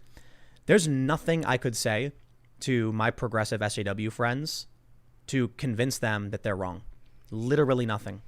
I could send them a video and be like, here's him being attacked. And they go, I don't care. I don't know what to do about that. It's ignorance and apathy. They don't care and they don't know. And how are you supposed to change whether someone cares about something? Karlin Borisenko, I pronounced her name right? Yeah. Karlin. Yeah. Pronounce your name right. Karlin, we're trying. Yeah. She tweeted something like, I thought Timcast was being hyperbolic when he talked about Civil War after seeing, Val Demings, I think her name was, say this is just what happens. The guy gets shot in Portland. Part and parcel, baby. Yeah. May as well have just pulled a Sadiq Khan. That she was like, I guess, something paraphrasing basically, that she thought I was being hyperbolic, and it turns out I probably wasn't. When 1 year ago, I had some people over to my house, some video producers, and they were talking to me about potential projects and, what they wanted to focus on. And I told them, here's what's going to happen in the next year, and here's what you need to understand. And I'm not kidding when I say I predicted the BLM riots 100%. They didn't believe me. They were like, that's ridiculous. That's crazy. But my prediction was based on the fact that it already happened in 2013, 2014, 2015. I wasn't just making up random things like, ooh, and then riots will happen over racial issues. Ooh, you're looking at your crystal ball again, huh? I was like, this is what's going to happen next. It's going to be crazy. And I'm like, and it's going to get bad and people are going to die. And they're like, this is nuts. And I'm like, it's going to be some kind of civil war. I don't know, you can call it whatever you want. It's not going to be the way we imagine civil war, but I don't know what else you call it. So do you think Obama made it worse? Definitely. How so? So when it came to Trayvon Martin, the story between Trayvon and Zimmerman is extremely complicated. Right. And Zimmerman, for instance, is Hispanic. Mm-hmm. He was like a white Hispanic guy. So is Kyle. Oh yeah, Rittenhouse, he's also Hispanic. But Barack Obama's whole perspective on it was the left-wing perspective. If I had a kid, he'd look like Trayvon. Uh-huh. Instead of calling for unity and saying, we need to understand sometimes these circumstances are tragic, unfortunate, and violence and death happens, and that's why we need to make sure this doesn't happen. And we need to expand beyond the people while respecting those who lost their lives, calling for justice, recognize this is a systemic issue that needs to be solved. What I mean by systemic is like in the instance of Breonna Taylor, it's not about racism. It's about no-knock warrants. Right. So Rand Paul says, hey, none of these. And I understand some people have some, good reasons for no-knock warrants. I prefer no. I think they have to announce themselves and they can make a perimeter. And you can't, because people have a right to defend themselves too. Absolutely. And you're creating a circumstance to put potentially innocent people in harm's way. So that's one of the things he could have done. But more importantly, it was Obama and Biden during all of that stuff. They consistently took the left-wing view of everything. The right was bad, of course it was. The National Guard was deployed to Ferguson. They sent out police, very much so under Obama's watch. Racial tensions escalated, particularly with Black Lives Matter. See, people have a hard time believing me when I tell them that. I'm like, I really think that Obama did more to undermine race relations in this country than you could possibly imagine that the first black president would. And people are like, are you crazy? But I don't think it's that much, though. You don't think it was? Okay, so listen, he, off the top of my head, it's the thing he mentioned, if I had a kid, Trayvon, and it's very Baltimore much... and Ferguson and stuff. Yeah. But I don't think it's Trump's fault, and I don't think it was Obama's fault. I think there's definitely things that Trump and Obama said or did that contribute. They're the president, of course. But I think the fault of these issues, for the most part, lands in localities. It lands in the media. And for the most part, the media and the activists. Okay, but do you think that because the media was entirely in Obama's pocket, do you think that they gave him more credence than he might have even necessarily deserved when he was making his race-based statements? Absolutely. Yeah, way more than they and give then, Trump. Because they go after Trump, they fan the flames of this. The media, in my opinion, is the biggest player here. And I think social media as well. For instance, Cassandra Fairbanks got suspended from Twitter. She's a conservative journalist because she tweeted that Kyle Rittenhouse did nothing wrong. Right. They suspended her for an opinion over an individual who lawyer. has not been convicted. Mm-hmm. Yet Antifa is actively organizing on the platform. Right. Social media is to blame. Media in general is to blame. And they go hand in hand. These fake news journalists defend censorship. They say, but they lie. Oh, the lies, man. Cassandra Fairbanks gets suspended. And they say there's no bias against conservatives. It's like, well, hold on. Antifa is on the platform saying, hey, everyone, we're meeting here, bring sticks. Right. Like, okay, I'm exaggerating, but they'll be like, bring supplies to help defend, the community. That's okay. So I would say that the media wields even more power than almost any politician. Yes, absolutely. How is that okay? It's not okay. Well, it's not so much whether it's okay or it's not okay. The issue is they're unchecked. Right. And anybody who dares challenge them, they smear. I mean, I'm not going to get into it, but Gamergate, for instance, was very from my view of what it was, and I probably don't know a whole lot about it, you get a bunch of people saying, hey, these journalists are taking money from the advertisers, and then they're writing bunk articles. And the next day, they're like, a bunch of white supremacists are harassing us. Uh-huh. Weird, right? Yeah. Yeah, it's crazy. So, I already know that even bringing it up, I'm going to get a bunch of people being like, here's what really happened, and the left is being like, how dare you defend... They still talk about Gamergate. The left still says, like, Trump is the Gamergate president or whatever. And it's like, you know what's funny?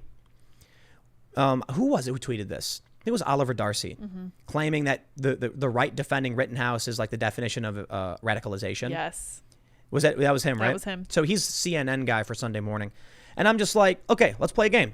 Let's define radicalization. How about do this? Can you Google search the word? We're going to play a game. Define radicalization. Yeah. Just Google radicalization's definition. What does Google say? Okay, it says the action or process of causing someone to adopt radical positions on political or social issues. Wait, this sounds like... Okay, go on. What were you going to say? So radicalization, that's the name of the game. All right. Is it radical to suggest border security? Nope. No, because the Democrats were in favor of it a couple years ago. I mean, even Hillary Clinton in the past election cycle was saying we needed some kind of border security. Okay. Is it radical to suggest... that we should bolster the economy, bring factories back, and help the middle class get jobs? Absolutely not. Okay. I don't know. What else do we got? Is it radical to suggest that the United States should be able to defend itself and that its allies should pay their fair share towards defense spending when we send our troops over to their jurisdiction? No, it seems fair. Yeah, because we've been doing it for decades. Right. Okay. Is it radical to suggest we should remove our troops from the Middle East and from other unnecessary endless wars? Absolutely not. No, because the left has been calling for it for decades. Up until Trump called for it. Is it radical to suggest that we should overhaul and abolish our private healthcare system and replace it with pure government spending? Yes. That's completely radical. Insanity. That's Okay, maybe we can work. Is it radical to suggest we should build trains and phase out air travel and ban all fossil fuels? So yes. Yes, because radical, if we got into the definition of radicalization. Yeah. But the word radical, the root word, especially of a change or action relating to or affecting the fundamental nature of something far-reaching or thorough. Okay. So yes, the whole planes, trains, and things would be. Is it radical to suggest we should decriminalize border crossings? Yeah. Is it radical to suggest that we should no longer deport people who enter the country illegally? Yeah. These things are all radical compared to where America's been for the past 200 years. And that is far-reaching. Mm-hmm. Right. So obviously we can go back in time and talk about, they like to make these arguments about when citizenship became a thing and when borders became a thing, and they became things. And as long as I've existed in this country, we've had border security and border patrol and immigration services. It is radical to me as a regular American to be told abolish private health care, which is literally what Bernie said. I'm not exaggerating. The Green New Deal, banning fossil fuels, and a moratorium on deportations and decriminalizing border crossings and providing universal health care to non-citizens. I'm like, that's psychotic. Yes. You want to inch towards this stuff? I'll be like, okay, concessions can be made. But to be like, wait, what do you got? So this is, okay, yeah, I'll let you finish what you're thinking. But Heather Hang made this point a while ago, and this is something that Jordan Peterson talked about a little bit. You don't fool with something that's been in place for a very long time unless you have an extremely good reason for doing so. Because things are in place often for a reason. I'm not talking about flaws in our society like racism and sexism and all that stuff. I'm talking about things like borders, things that every single country in the world has. You mess with those kinds of things, you mess with the family at your own peril. These are things that you definitely do not understand. You do not understand the implications of what you're trying to do. And when you do radical things, that's exactly what you're doing. And I know without a doubt by looking at people like AOC that they're not thinking past stage one. This is why it's fascinating to watch Joe Biden when I think he said something today. Do I look like a dirty social? What did he say? Do I look like a radical socialist or whatever? It's like, I got to be honest, Joe. Yes. A little bit. I said earlier, no. And let me make sure I can clarify this. No, in the sense that Joe Biden looks like a crotchety old man who has no idea what's going on. He looks weak. You're right. But I was thinking about it in terms of the conversation of radicalization. I mean, Joe Biden has agreed to a lot of Bernie's proposals. Not all of them. He's not far left enough, but that's radical to regular Americans. Right. I mean, it's mind-blowing to me. I think Kamala actually walked this back. They said, like, who would be in favor of abolishing private health care? She raised her hand, right? I remember that. In the early debates. And then she issued a public statement like later that day or night where saying, oh, actually, no, I don't want to do that. Yeah, I remember this. It's radical to say you want to abolish private health care. It is radical to say you want to defund the police. It is particularly radical for the New York Times to publish an article saying, yes, we mean abolish the police. So who are the radicals? It's the left. So it's no surprise, to go back to what I was saying, that we can have these conversations, that we can get tremendous viewership, not just me, but many other channels, and the media has no idea it's happening because they're in the radical bubble. To them, Trump is far right because they're far left, whereas Trump's actually a moderate relative to American policy. Yep. They've radicalized themselves. And, it's really sad. I was talking to a friend, and his first foray into the actual through the fire, like the outside, what can we call this? Basically, I think it was Breitbart who said this, walk through the fire. Yep. On the other side, there's freedom. Yeah, Andrew Breitbart. Yeah, and so there are people who are still on the other side scared, and they've not seen outside. They have not seen the freedom, and they have not seen what's actually going on. And then as soon as they peek their head out, they're like, what's happening? It's scary. It's cold. And where am I? And it's like, You're on the beach, dude. Yeah. We're chilling. You're on your own now. They like being in that cave, surrounded, being told what to do, told what to think. I imagine it this way. All of these people are sitting in a cave, and there's one person in the front of that cave telling them, here's what's happening outside. Trust us. There's fire. It'll burn you. Plato's cave. Kind of. Yeah. I think that's what it is. Is it Plato's? I think it is. But the general idea is a bunch of people are being told, if you go outside, the fire will burn you. Don't do it. Just trust us and we'll tell you. And then, do work for us. It's easy. It's safe. And, well, I mean, if you trust people, it makes sense. If you grew up with someone, always there for you, and they told you if you go outside, you'll die because the air is poison, and then you grow up and finally go outside and you discover the air's not poison, then, Rick and Morty reference, by the way, then you're like, my whole life is a lie. What's happening? And you might have like what's the right word? You might have an intense reaction. You'll have an existential crisis for sure. Yeah. So a lot of people who go through this, they probably resist it. It's like when we were talking to Brandon Strzok from Walkaway, and he said that he did all this research and he was willing to let it all go if Rachel Maddow produced some hard evidence against Trump. Like, he had watched all these videos. He had seen that they were lying about Trump. And then Rachel Maddow said, I got his tax return. He's like, okay, I will ignore everything I read if she has something. That was such an insight because it was like, I understand that feeling because I've made some hard changes in my own thinking. And I've been like, you know what? It would be easier if this weren't true. I would like this to not be true, but it is. I totally get that. Because I think about this, but I guess, what one of my advantages is a bit of like existential nihilism in a sense, where I feel like you should go through life with a smile on your face because I actually, I wonder if this is kind of like faith in a sense where it's like I feel that there is a plan, a purpose, that the world is what it is. You deserve nothing. Right. You can work hard and then a rock can fall on your head and kill you, Yeah. So I go through life under the like this view. I've often thought about like if my channels got banned. Right. I know. You think about that all the time. And I'd just laugh and I'd be like, well, what can you do about it? And I think this comes from, when I was younger.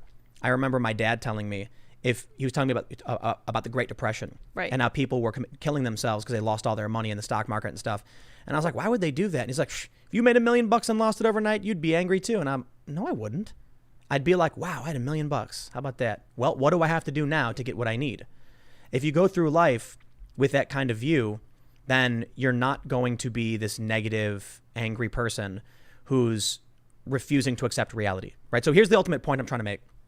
When I see news and it's like, Donald Trump did a bad thing because the orange man is bad, my reaction isn't like, how dare they lie about Trump? I go like, I wonder if this one's true. Right. Probably isn't, but I'm going to read it anyway. And I go, and there we go. It's not true. Yep. So I definitely develop a bias in the sense where it's like the media lies so much, I just can't give them the benefit of the doubt. But if something bad came out, about Trump or Trump supporters, I'd just be like, I just don't care. You can't expect that your tribe is perfect. You can't expect the world is perfect. You can work as hard as you want. And while I do believe meritocracy is the best way to go about, building functioning systems, you could be the greatest guy in the world doing all the hardest work in the world, and then someone could walk up and just like crack you over the head with a bat and you're gone. Yep. So it's just you live your life day to day and you accept that there's ups and there's downs. If bad news comes out, many people refuse to accept it, I think, because they're scared. Their survivability is an issue. I don't know if you've ever read the poem that's called If by Rudyard Kipling. Nope. He talks about, he says, if you can talk with crowds and keep your virtue, or walk with kings and not lose the common touch, if neither foes nor loving friends can hurt you, if all men count with you but none too much, this is what makes you a man of character. If you look at people and you're like, you know what? It doesn't matter what they do to me. This is a Stoic teaching at this point. It doesn't matter what they do to me. It only matters what I do and whether I make something of myself. And if I lose everything, so what? That's the way it is sometimes. And that's probably the most well-rounded philosophy you can have when you're looking at this crazy world that's currently on fire and insane. Like, what else are you supposed to do? Be a little bit nihilistic, care about the people around you, do the best you can, and look for truth. Like, what's better? I think I got lucky. I had good parents. Yeah, I think you're right. Because I remember I was late for school once because we lived on the south side of Chicago and there's trains that go through the south side. And the trains, man, wow, they're long. You ever waited a train and it's like the freight and you like turn your engine off on your car because you're like, oh, I'm going to be here for 20 minutes. Right. And so I remember going to school and the train blocked me and I was late. And then I was like, I come home and my dad was like, I was like, oh, I was late. You got to sign a form or something. I can't remember exactly what we used to do back then. But he was like, well, he's like, this is your fault. Like, why were you late? And I was like, it wasn't my fault. There was a train. And he goes, you knew the train tracks were there. Right. It was your fault. If you know the tracks are there and you know the trains are there, then you need to prepare for the trains. And I was like, oh, yeah. That's true, huh? Yeah. Oh, yeah, I guess you're right. I can't change the train schedules. Right. And I knew the trains come through in the mornings. I should have properly planned ahead. I used to drive with people who would get mad at red lights. They were like, well, the light would turn green, and they were like, why aren't we moving yet? I'm like, because the car in front of you isn't moving yet, and there is nothing you can do about that. But you can wait until that car starts moving, and then you can go, and it's great. That's really it. It's like running into a wall. What does this remind me of? You need to let go. You need to. It's what am I thinking of? I was thinking it's like some martial arts movie where he's explaining like going with the flow and having the like you're in a river, you know, and it's you're flowing downstream, and you can try and resist it, or you can steer yourself and use that speed and control it. A better way to explain it is, I can't control the wind, but I can adjust my sails. Exactly. Stop getting so mad all the time. Right. You know? Exactly. I think if you chill, and a lot of these people aren't. This is why they have these crises of character when news comes out about Trump. It's also why I think we're experiencing what we are with Trump derangement syndrome media. People can't accept. In their world, Trump is the evil bad man. Mm-hmm. Therefore, no matter what happens, they view it through the lens of Trump being the evil bad man. And so what ends up happening is they develop.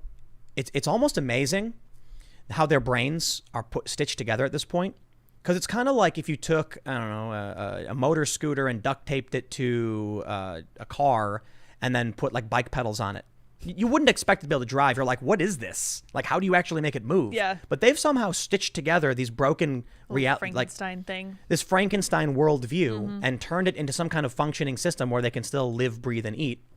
And but what I mean to say, you know, because it is a bit silly, but you'll simultaneously be like, Trump is inciting violence. Why won't he stop this? How dare he send out police to stop this? Yep. Like, how do you have that in your brain at the exact same time? I tweeted this earlier. I said 2020 is the year of, why won't this fascist dictator send troops to stop this peaceful rioting or something? Or why won't this fascist dictator seize all our guns? Exactly. Or here's an article about here's an interview with a woman who wrote a book called In Defense of Looting. By the way, the looting is Trump's fault. By the way, it's not happening at all, and it's entirely peaceful. It's great. I love to see it. Right. Wow, that reminds me of that David Firth.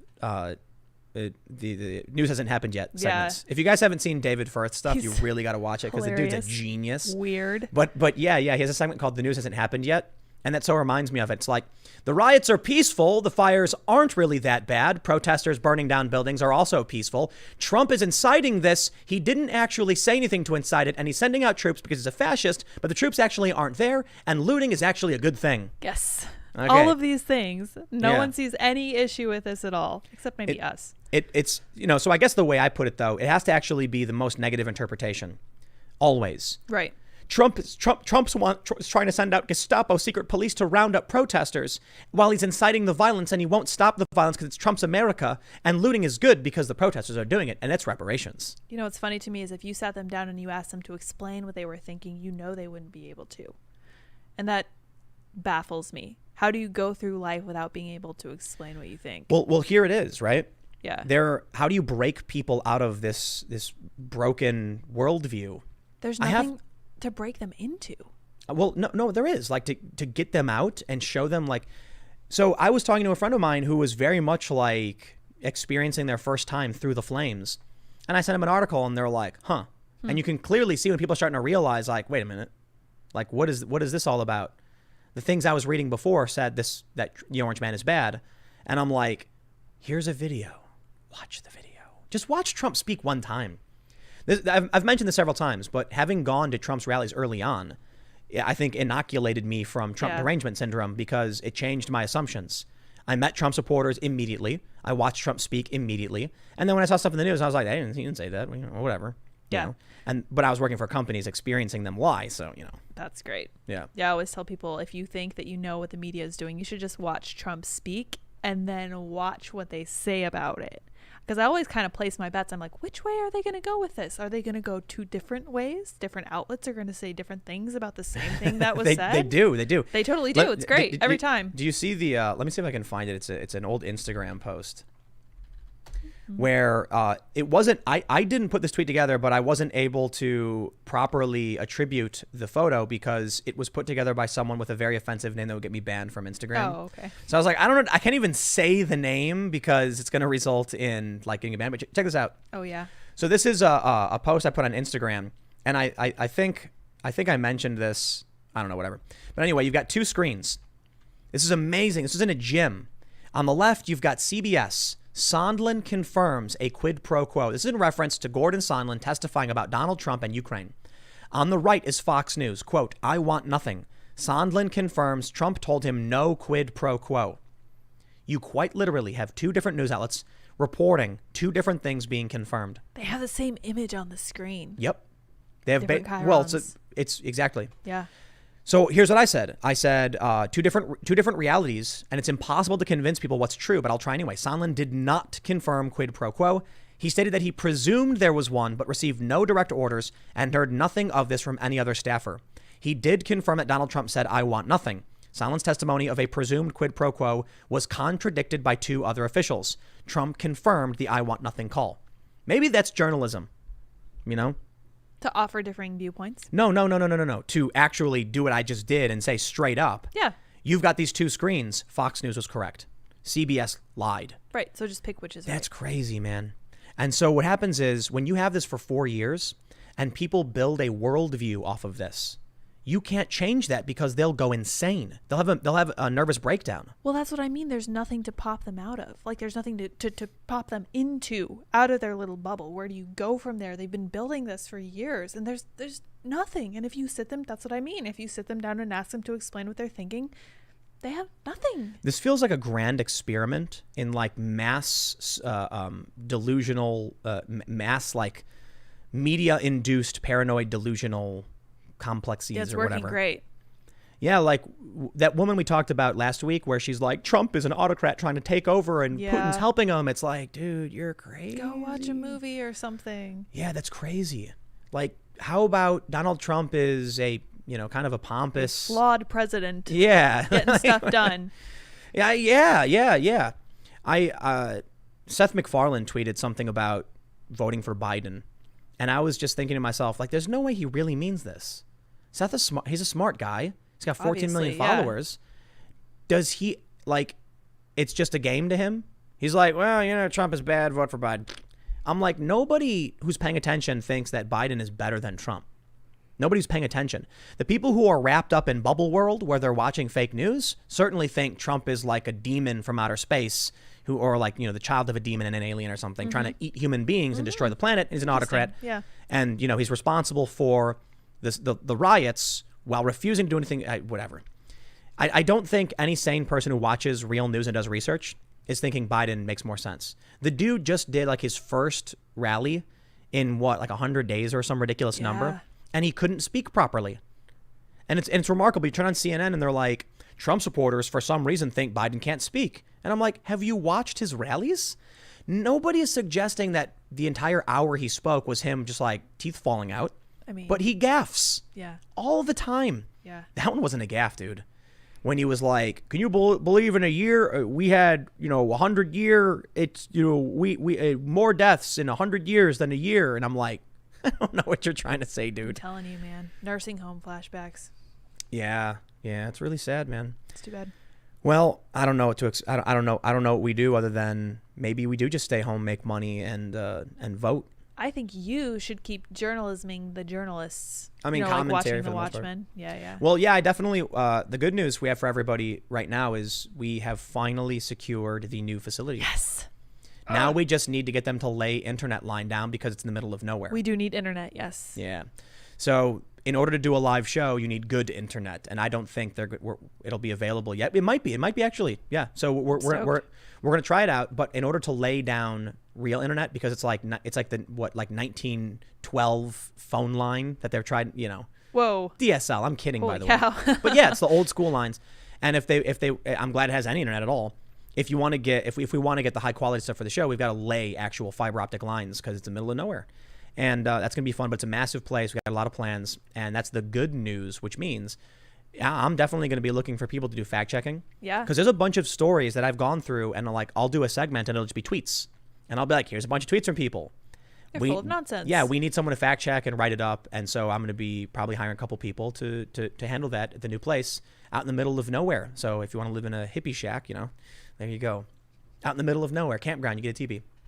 Anyway, Let's do super chats. Let's do it. Let's jump to super chats, everybody. Thank you all so much for the super chats. This is a big show, but don't forget you can subscribe because we're live every Monday through Friday at 8 p.m. Unfortunately, Kimberly Classic wasn't able to come. She was supposed to be our guest today, but we have guests coming tomorrow. Yeah, we have Elijah Schaefer tomorrow. Yes, from Slightly Offensive. Yes, cool and dude. we have Drew Hernandez with Lives Matter On Wednesday. Yeah. Sweet. And then Friday's on Friday good. we have Michael Malice. I'm excited. Yeah, they're all really cool people. I'm excited for this week. It's gonna be fun. But also make sure to follow me on Twitter, Instagram, and Parler. Yeah. Twitter, Instagram, and Parler. Yeah.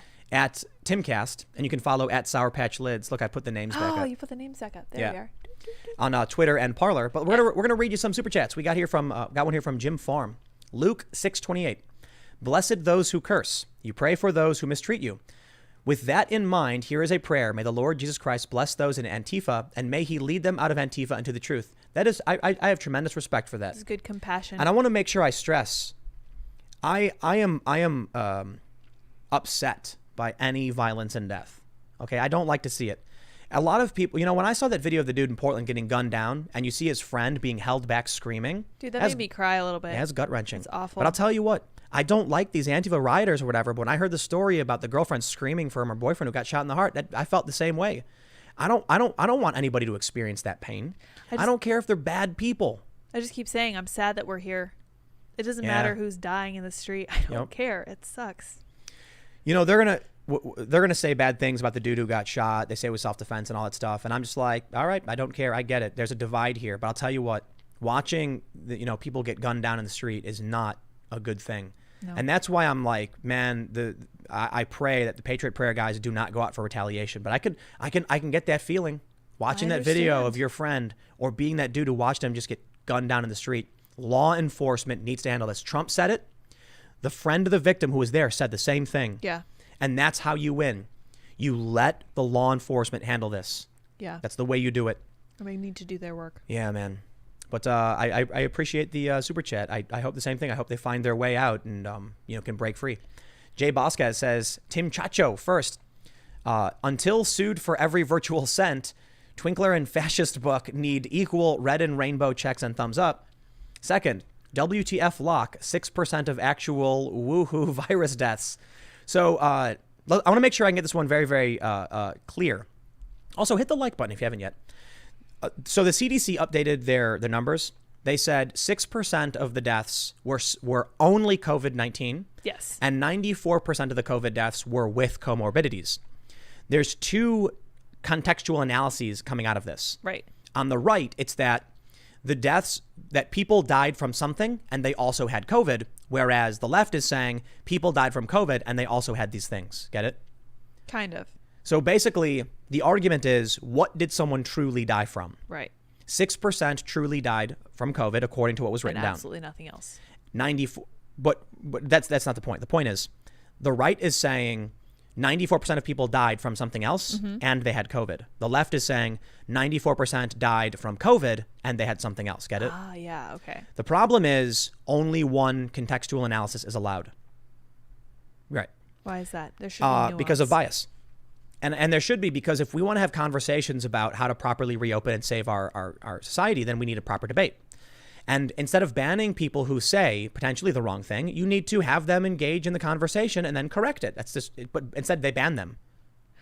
Okay, this kind of bothers me because I did work at a hospital. A comorbidity is something that most people might not be familiar with. A comorbidity is just some disease that you have along with something else. I think what people are not understanding is that most Americans, given the standard American diet and also the age of the people who are infected with coronavirus, COVID-19, whatever, tend to have comorbidities. That means that those things get recorded on the cause of death. But that would mean that the people did die of COVID. Right. It's a factor. Yes.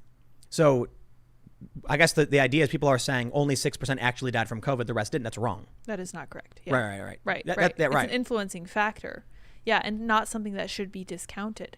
Like, we should have nuance. And I was I wanted to shout out this doctor I was following, but I forget his tag, or his Well, now you handle. can't shout him out. Nah, Too bad. I can't shout him out. I missed my chance. The Grizzly says Gamergate started when a female game dev slept with a bunch of reviewers in order to get good reviews. She then abused her boyfriend as well to make sure she got good reviews, and now she works at DC Comics. Game journos are despicable human beings. I'm sorry, the Grizzly, you're wrong. Journalists are just okay. Yeah, I'm not gonna get. They're gonna no. get so mad at me. I'm gonna get all these hippies. I remember a tech journalist telling me that tech journalism was the bottom rung of journalist society because they get free products and write about them. So I'll tell you this. I was told this by a tech journalist. He said, company says we got a brand new smartphone coming out. We're going to give it to you. Write a review on it. Guess what happens? You're going to say real good things about it. No. Guess what happens if you write a bad review about it? Oh, you don't get They stop calling you up. Yeah. So of course they're going to be like, it's the best phone ever, unless it's really bad. But if it's a fine phone, like it's a great phone, it feels great, and they get the next one. And they keep getting sent free phones months in advance, and they get to show off to all their friends, look, I got the new super phone or whatever. That seems almost corrupt. Literally is corrupt. Yeah. But that's why this journalist guy was telling me that. He was a tech journalist, and he was like, He's like, it's disgusting. Yeah. He's like, and he was very strict about his ethics policies. It was actually impressive. Good. And he was ragging on journalism. For sure. Yeah. I think now he's a Trump supporter too, for real. How funny. You got to look him up, man. I talked to him. Zach Jordan says, I'm a 26-year-old Army veteran. I have not voted for anyone since turning 18. What has happened in this country over the course of this year, you reporting on it and encouraging people to look many places for info, has made me aware. I will be this year. Interesting. There's a story out of the Military Times, I think, saying that the military is going to be voting for Biden. I don't believe it. I don't believe it either. I do not believe it. You got Donald Trump coming out being like, the Trumps are the best. We want to support the Trumps. We want to give the Trumps. We want to support the troops. Give them a raise. Joe Biden doesn't say anything. He hides in the basement. Having been raised in a military town, I'm just going to say there's no freaking way. There's no way. They're the most patriotic people. This is the reason why the town I grew up in was conservative. It's because of the military. There's no way. Seth Tompkins says, Andy No just tweeted that both county sheriffs named by Oregon's governor in her plan have said no to helping her. LOL, love the show. Spin the UFO. I'm going to have to look that up. Wow. Is that's true? I will look it up. Man. After I do this. Oregon. First things first. Bernard Fraunapple says, big fan of the show. Tim, you report 30 plus people have died since the Floyd riots. Is there a good source for this to share with friends who don't recognize the destruction? Thanks and keep it the great work. I just referenced the Wikipedia page for the George Floyd protests, which mention 14,000 arrests and 30 dead. You'd think 14,000 arrests would constitute the article to be called George Floyd riots, but sure. Yeah. But it does have a list of all of the deaths. So, yeah. Adam Schmidt, thank you for the super chat. Hassim Retna says, as always, keep up the great work. Message Cernovich on Twitter. Not sure he will reply. Your opinion. Could the news networks be sued for inciting a riot due to false reporting, endangering the public trust, or does Section 230 prevent that? Well, Section 230 doesn't have anything to do with TV. It's internet-based. But no, they're entitled to their opinions. It's a First Amendment thing. They can say stupid things. If they tell you to do something, then, if they tell people, like, hey, go do this. A.H. Glassman says, illusory truth effect. A 70s psych study that concluded consistent repetition of false info as the truth will teach the mind to perceive a fallacy as reality. When confronted with the actual truth, subjects were irrational. Make sense? Yep. Makes absolute sense. All right, let's see here. We'll jump up to the first super chats, and man, it's always happened. There's like cat hair or something in there. It gets me allergies. Jack Scow says, the quarterback of my favorite NFL team said that the U.S. was founded in racist ideals. I don't want to support such an ignorant view of our history. I get it, man. I hear you. Archerable 26 says, me to the media. Show me how to lie. Show me how to lie. You're getting better all the time, and turning all against the one is an art that's hard to teach. I remember this song. Dr. Certifiable says, hey, have followed Ben Swan's stuff. He'd be a great guest, by the way. Yeah, he would be. Ben Swan's cool. I haven't followed him in a really long time, but I know the name. Graf von Tyrol says, wow, congrats on being retweeted by Trump himself. I don't know if I was retweeted. It was like a diluted like. No, here's the thing. It was. Yeah. I think the reason Trump liked my tweet and got rid of all other likes is to do more than retweet it. To put a point on it.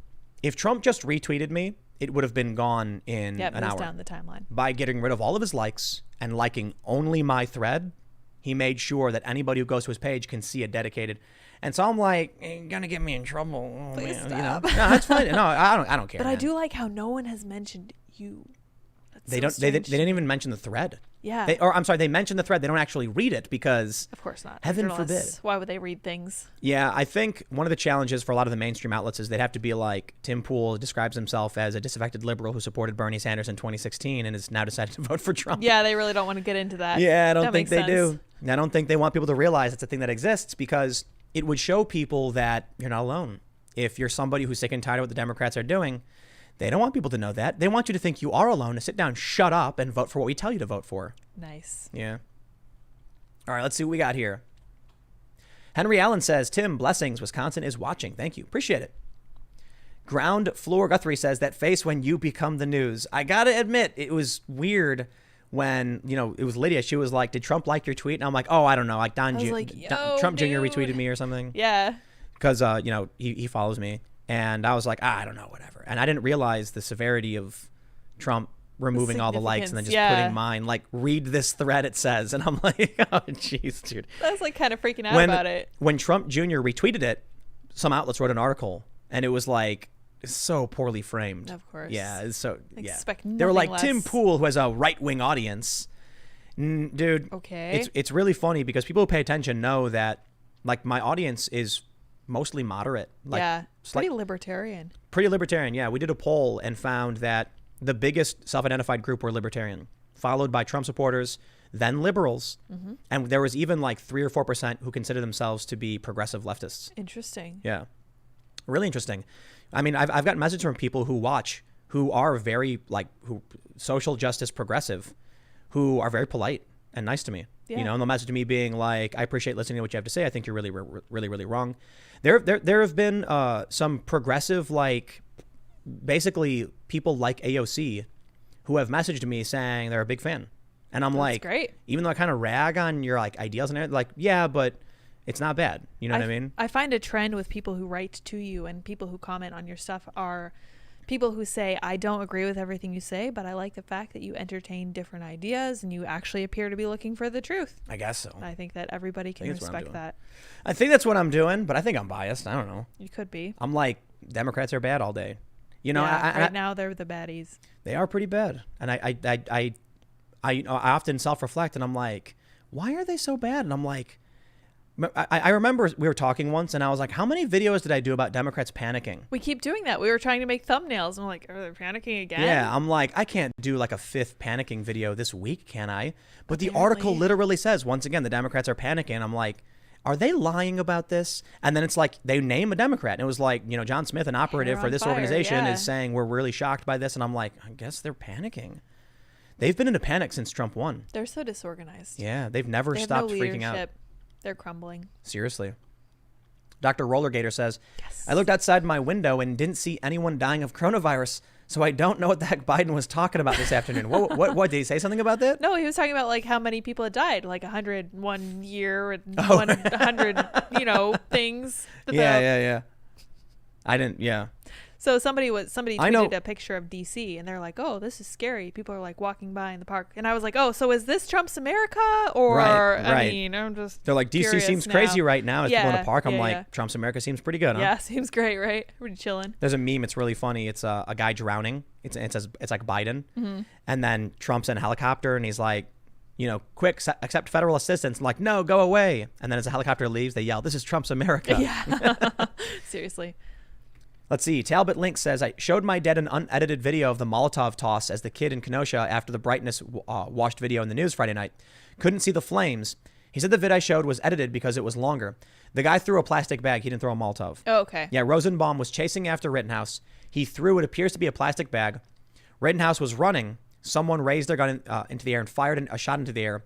Rittenhouse turned, and then Rosenbaum lunged at him and tried grabbing the gun, and that's when Rittenhouse fired. Right. And the legal statement was that he feared they would take the gun and use it on him. Absolutely. They may have. For sure. Let's see. Devin H. says, hey, Tim, I've been thinking some about Thucydides' trap.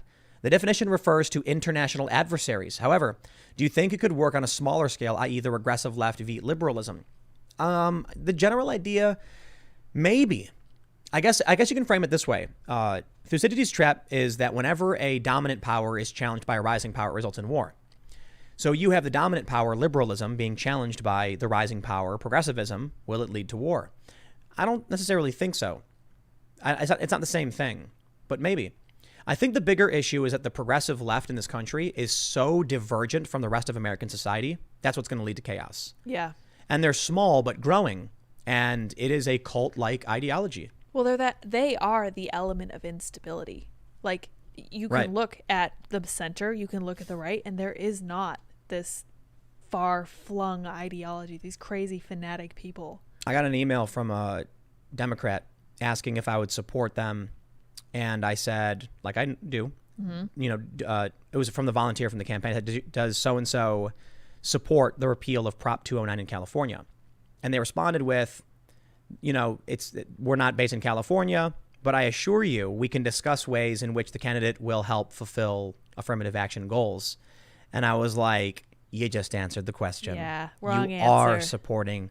So the trick is repealing Prop 209 strips the civil rights language from the California Constitution, and they call it advancing affirmative action. Tricky. So they'll say, well, we're not so sure on that, but we do want to advance affirmative action. I know exactly what they're saying. They want discrimination law. They want to be able to discriminate. They want pro-discrimination.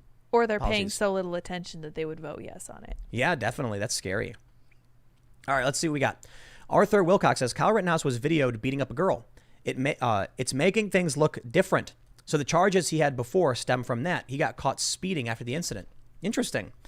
Well, I'm not saying the kid is good, and I think the kid was foolish to be out there, and I think the kid's worthy of criticism. I also think if you chase after someone and someone fires a gun and they throw something at you, you're not going to convince me that the kid wasn't defending himself just because the earlier day he was a bad person. I would say that this is almost on par with the guy who shot the gentleman in Portland the other day.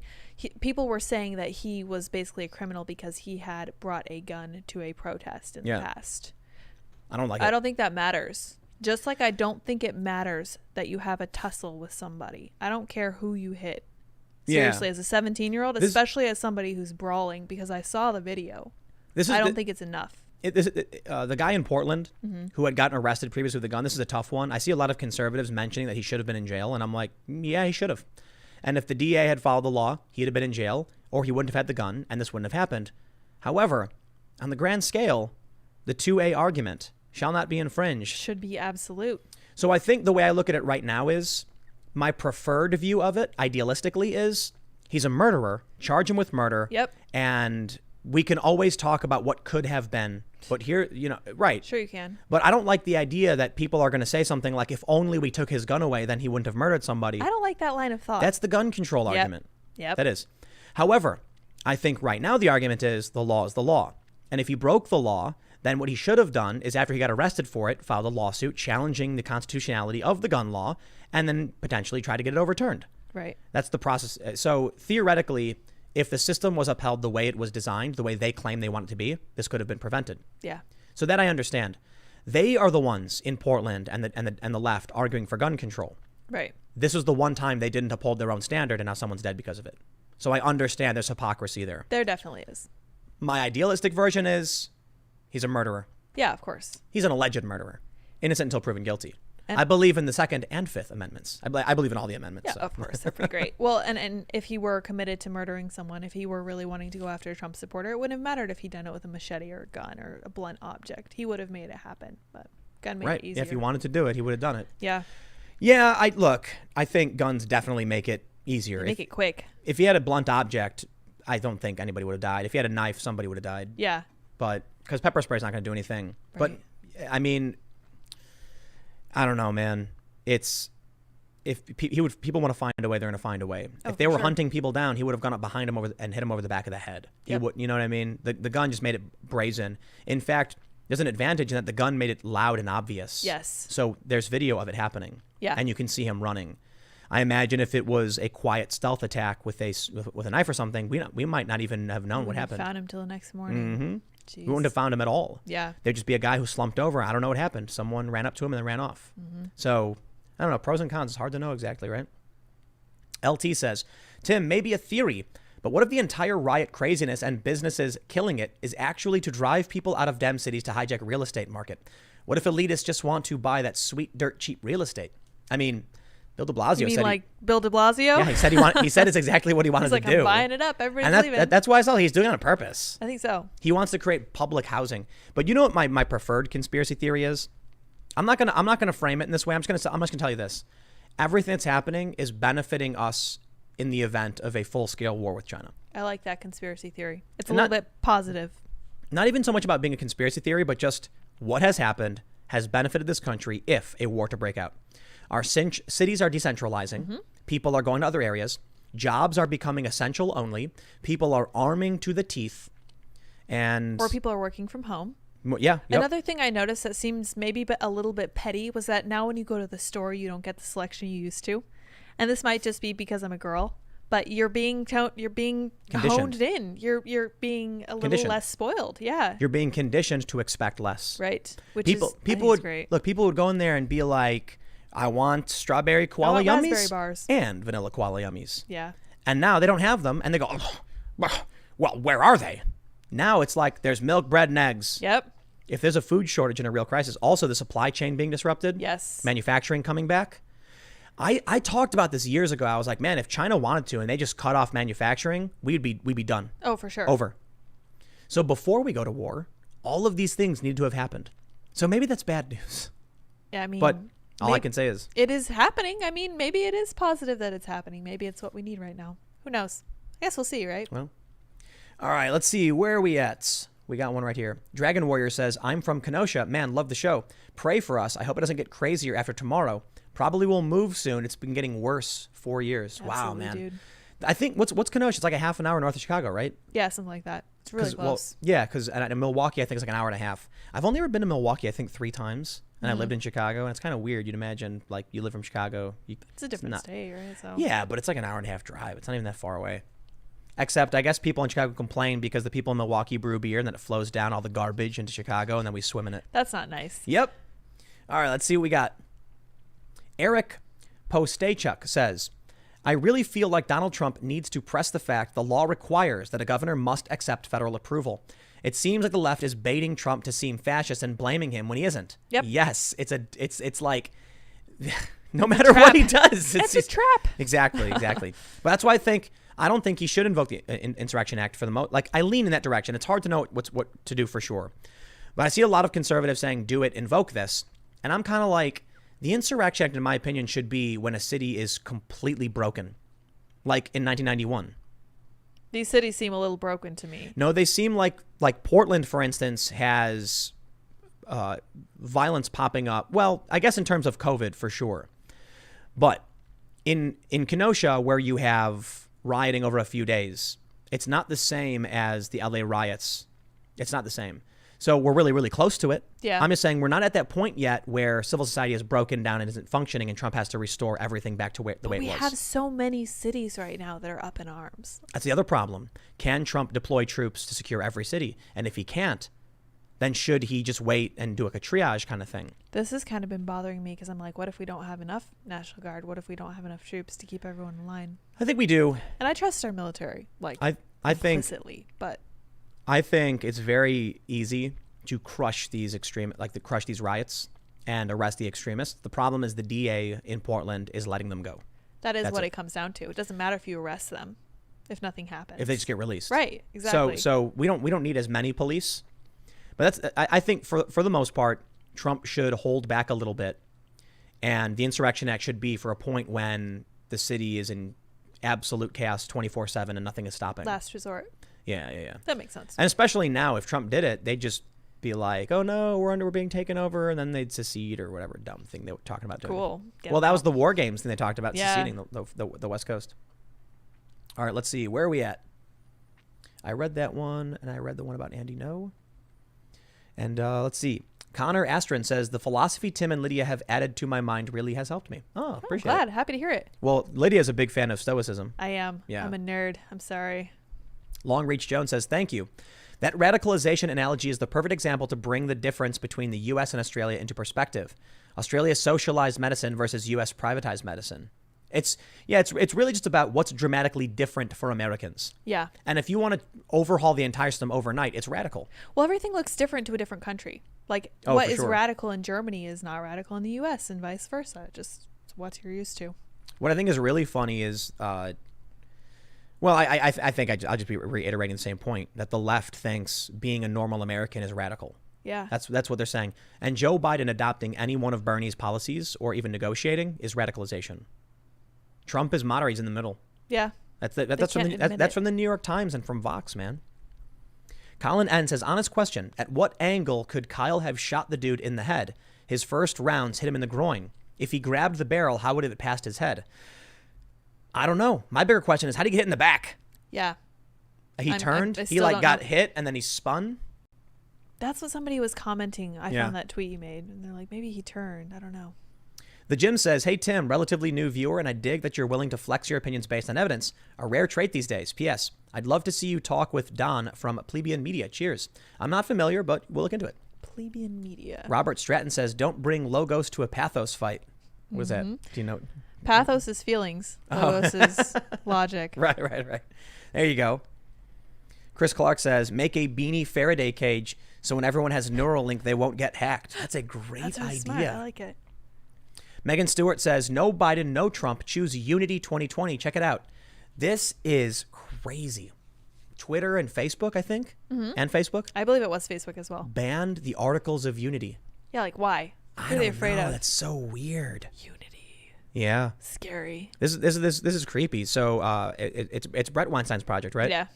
The Unity 2020 is to find two people that the left and the right agree on and have them run together and then switch vice president, president every term or whatever until America gets back on track. I think it's a clever idea. I just think it's idealistic and not realistic. But I like the idea. It's just, but to me, it's just a third party run. That's all it is. Yeah. Like you could say Joe Jorgensen is the real option. You could say, the Green Party is the option. You could say Unity is the option. My bigger fear is that the Democrats are allowing identitarianism to take over in this country. And that is a direct threat to my family. That's a more immediate threat, Yeah. I think. And Trump isn't that bad. Like, I don't know what, when people talk about voting third party, I'm like, Trump isn't at all like the past Republicans. I think there's a time to be idealistic and there's a time to be pragmatic. Yeah. I've never been a big fan of that. Like, oh no, we have to stop, the Democrats. I really hate it. Like, I've grown up with this idea of voting against someone. Trump is the lesser of two evils, blah. But this year, I kind of feel like we do have to stop the Democrats. This is the first time I've ever felt like this. I voted third party in 2016. But there were people who were screaming that, Obama was the end. And South Park made an episode about That's it where true. everyone's like, ah! I know. And I'm like, so I do see the rise of intersectionality as overtaking over time, and it needs to be stopped, and we need to have a big cultural push against it. And I've seen, professors and historians say there's never been a time like this in history. Yes. But Trump isn't that bad. Yes. So I look at him, no new wars. I'm like, wow, the first That's a president in like huge 4 or deal. 5 presidents. Yeah. They dismissed All right. that. I know. I'm like, Uh-huh. how dare you? And his rhetoric, he's cleaned up his act for Yeah. sure. And his agenda is it's agreeable. It is not radical. Right. And so in that case, I'm like, I don't know. I don't think Trump's that bad. I don't feel like I'd be voting for lesser two evils. I feel like I'd be voting for someone who's not my first, second, third, fourth, fifth choice or whatever. But Right. someone who I can be like, whatever, he's all right. The media lies about him endlessly. He's clearly not a Republican, that's for sure. The media doesn't like him. That's almost good enough for me. I think the media does like him. I think they need him, and I think Yeah. they know it. Yep. They like his TV attitude. They wouldn't exist if he wasn't president. It's true. Their ratings were gone. See Ryan Long. He was a last resort to save them. Yeah. Yashasa says, hey Timmy, have you seen what is happening in Belarus? Yes, it's crazy. So I don't know a whole lot about it, but I've been following just a few people who are posting about it, and it's scary. I think about what's going on in Hong Kong and Belarus in terms of the uprising, and we view them from the American standpoint as like good to oppose the dictators, but the left thinks that's who they are here. And I'm like, no, you attacked an old lady, dude. Like you're not the freedom fighter opposing the dictator. I'm sorry, that's just not true. Trump was elected. Deal with it. Yeah. You can vote him out. If they didn't act like lunatics, they would have voted him out. Mm-hmm.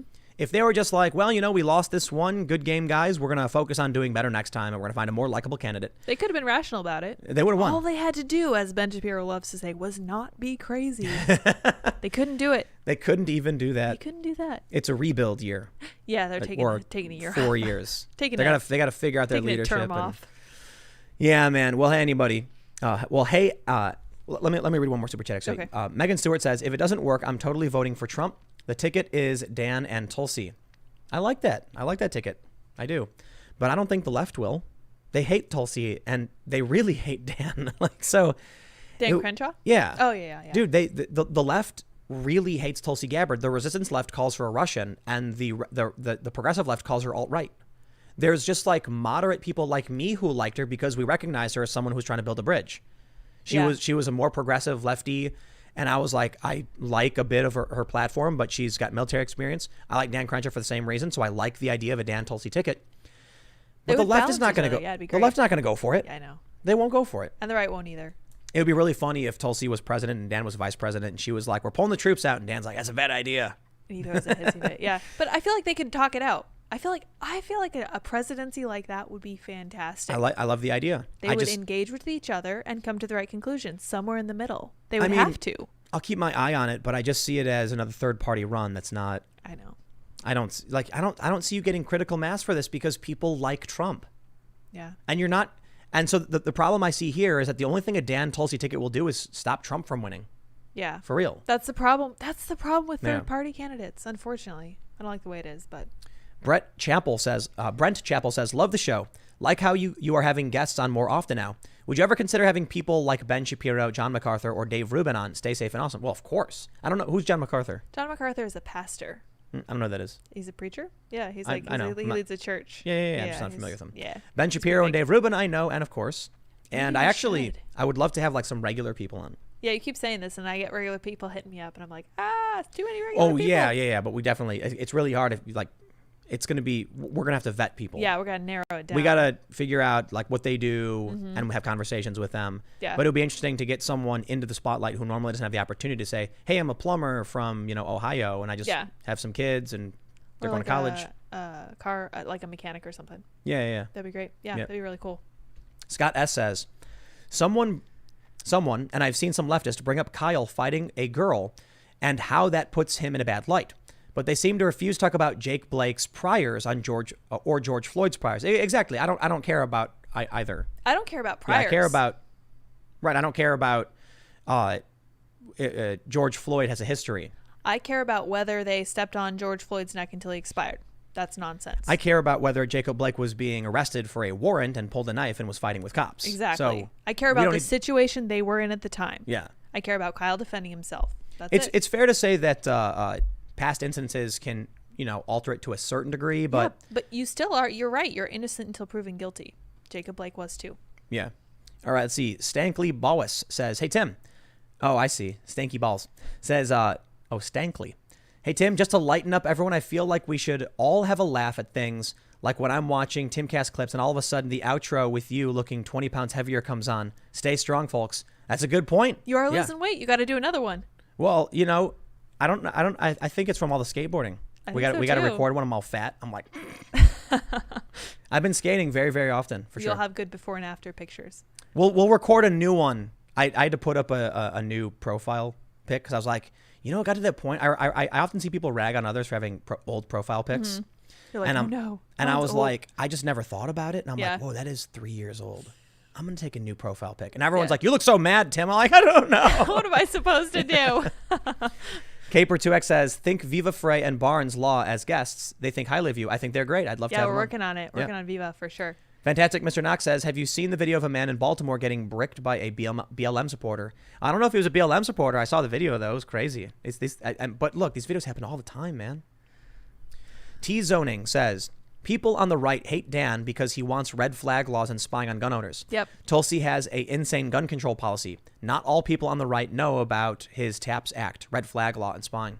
Yeah, I think I remember him talking about this. Yeah. And Everyone melted down. Well, we are about 11 minutes over, so I think we're going to get ready for bed because I'm going to wake up early in the morning and get back to work. But thank you all for hanging out. Thanks for the super chat. Sorry we couldn't get Kimberly Klasick on. She has become a superstar, and I don't blame her. I wish her the best. I think she's great. But she had this explosive ad that went viral overnight, and then she had to speak at the RNC. Yeah, and I'm just like, dude, you got to do your thing because the race is way more important. That's way more She seems busy, but I'm stoked for her. And we've got Elijah Schaefer tomorrow, right? Yeah. That's going to be cool. Yes. He's slightly offensive. You may have seen his stuff. So he does like a podcast show, and he's done a lot of on the ground stuff and like legit reporting from the scene. I've cited a ton of his content reporting on protests and riots. So I look forward to having these two dudes over the next 2 days are both on the ground reporting on all this stuff, and I'm excited to hear what they have to say. So make sure you follow me on Twitter, Instagram, and Parler at Timcast. There it is. You can also follow my other channels, youtube.com/Timcast and /Timcast News. And you can follow at Sour Patch Lids, Sour Patch LYDS on Twitter and Parler. We'll be back tomorrow at 8 p.m. live. We'll have clips from this show throughout the day. And of course, I put out an insane amount of content, so my main channels have a ton of content throughout the day as well. I imagine I'm going to wake up in the morning and be like, oh, look, more riots happened. Let's talk about that again. So I'll be back. Thanks for hanging out, everybody. And we will see you all tomorrow at any point in the day when you watch the content. But we'll be live at 8 p.m. with Elijah Schaefer. Adios. Bye, guys.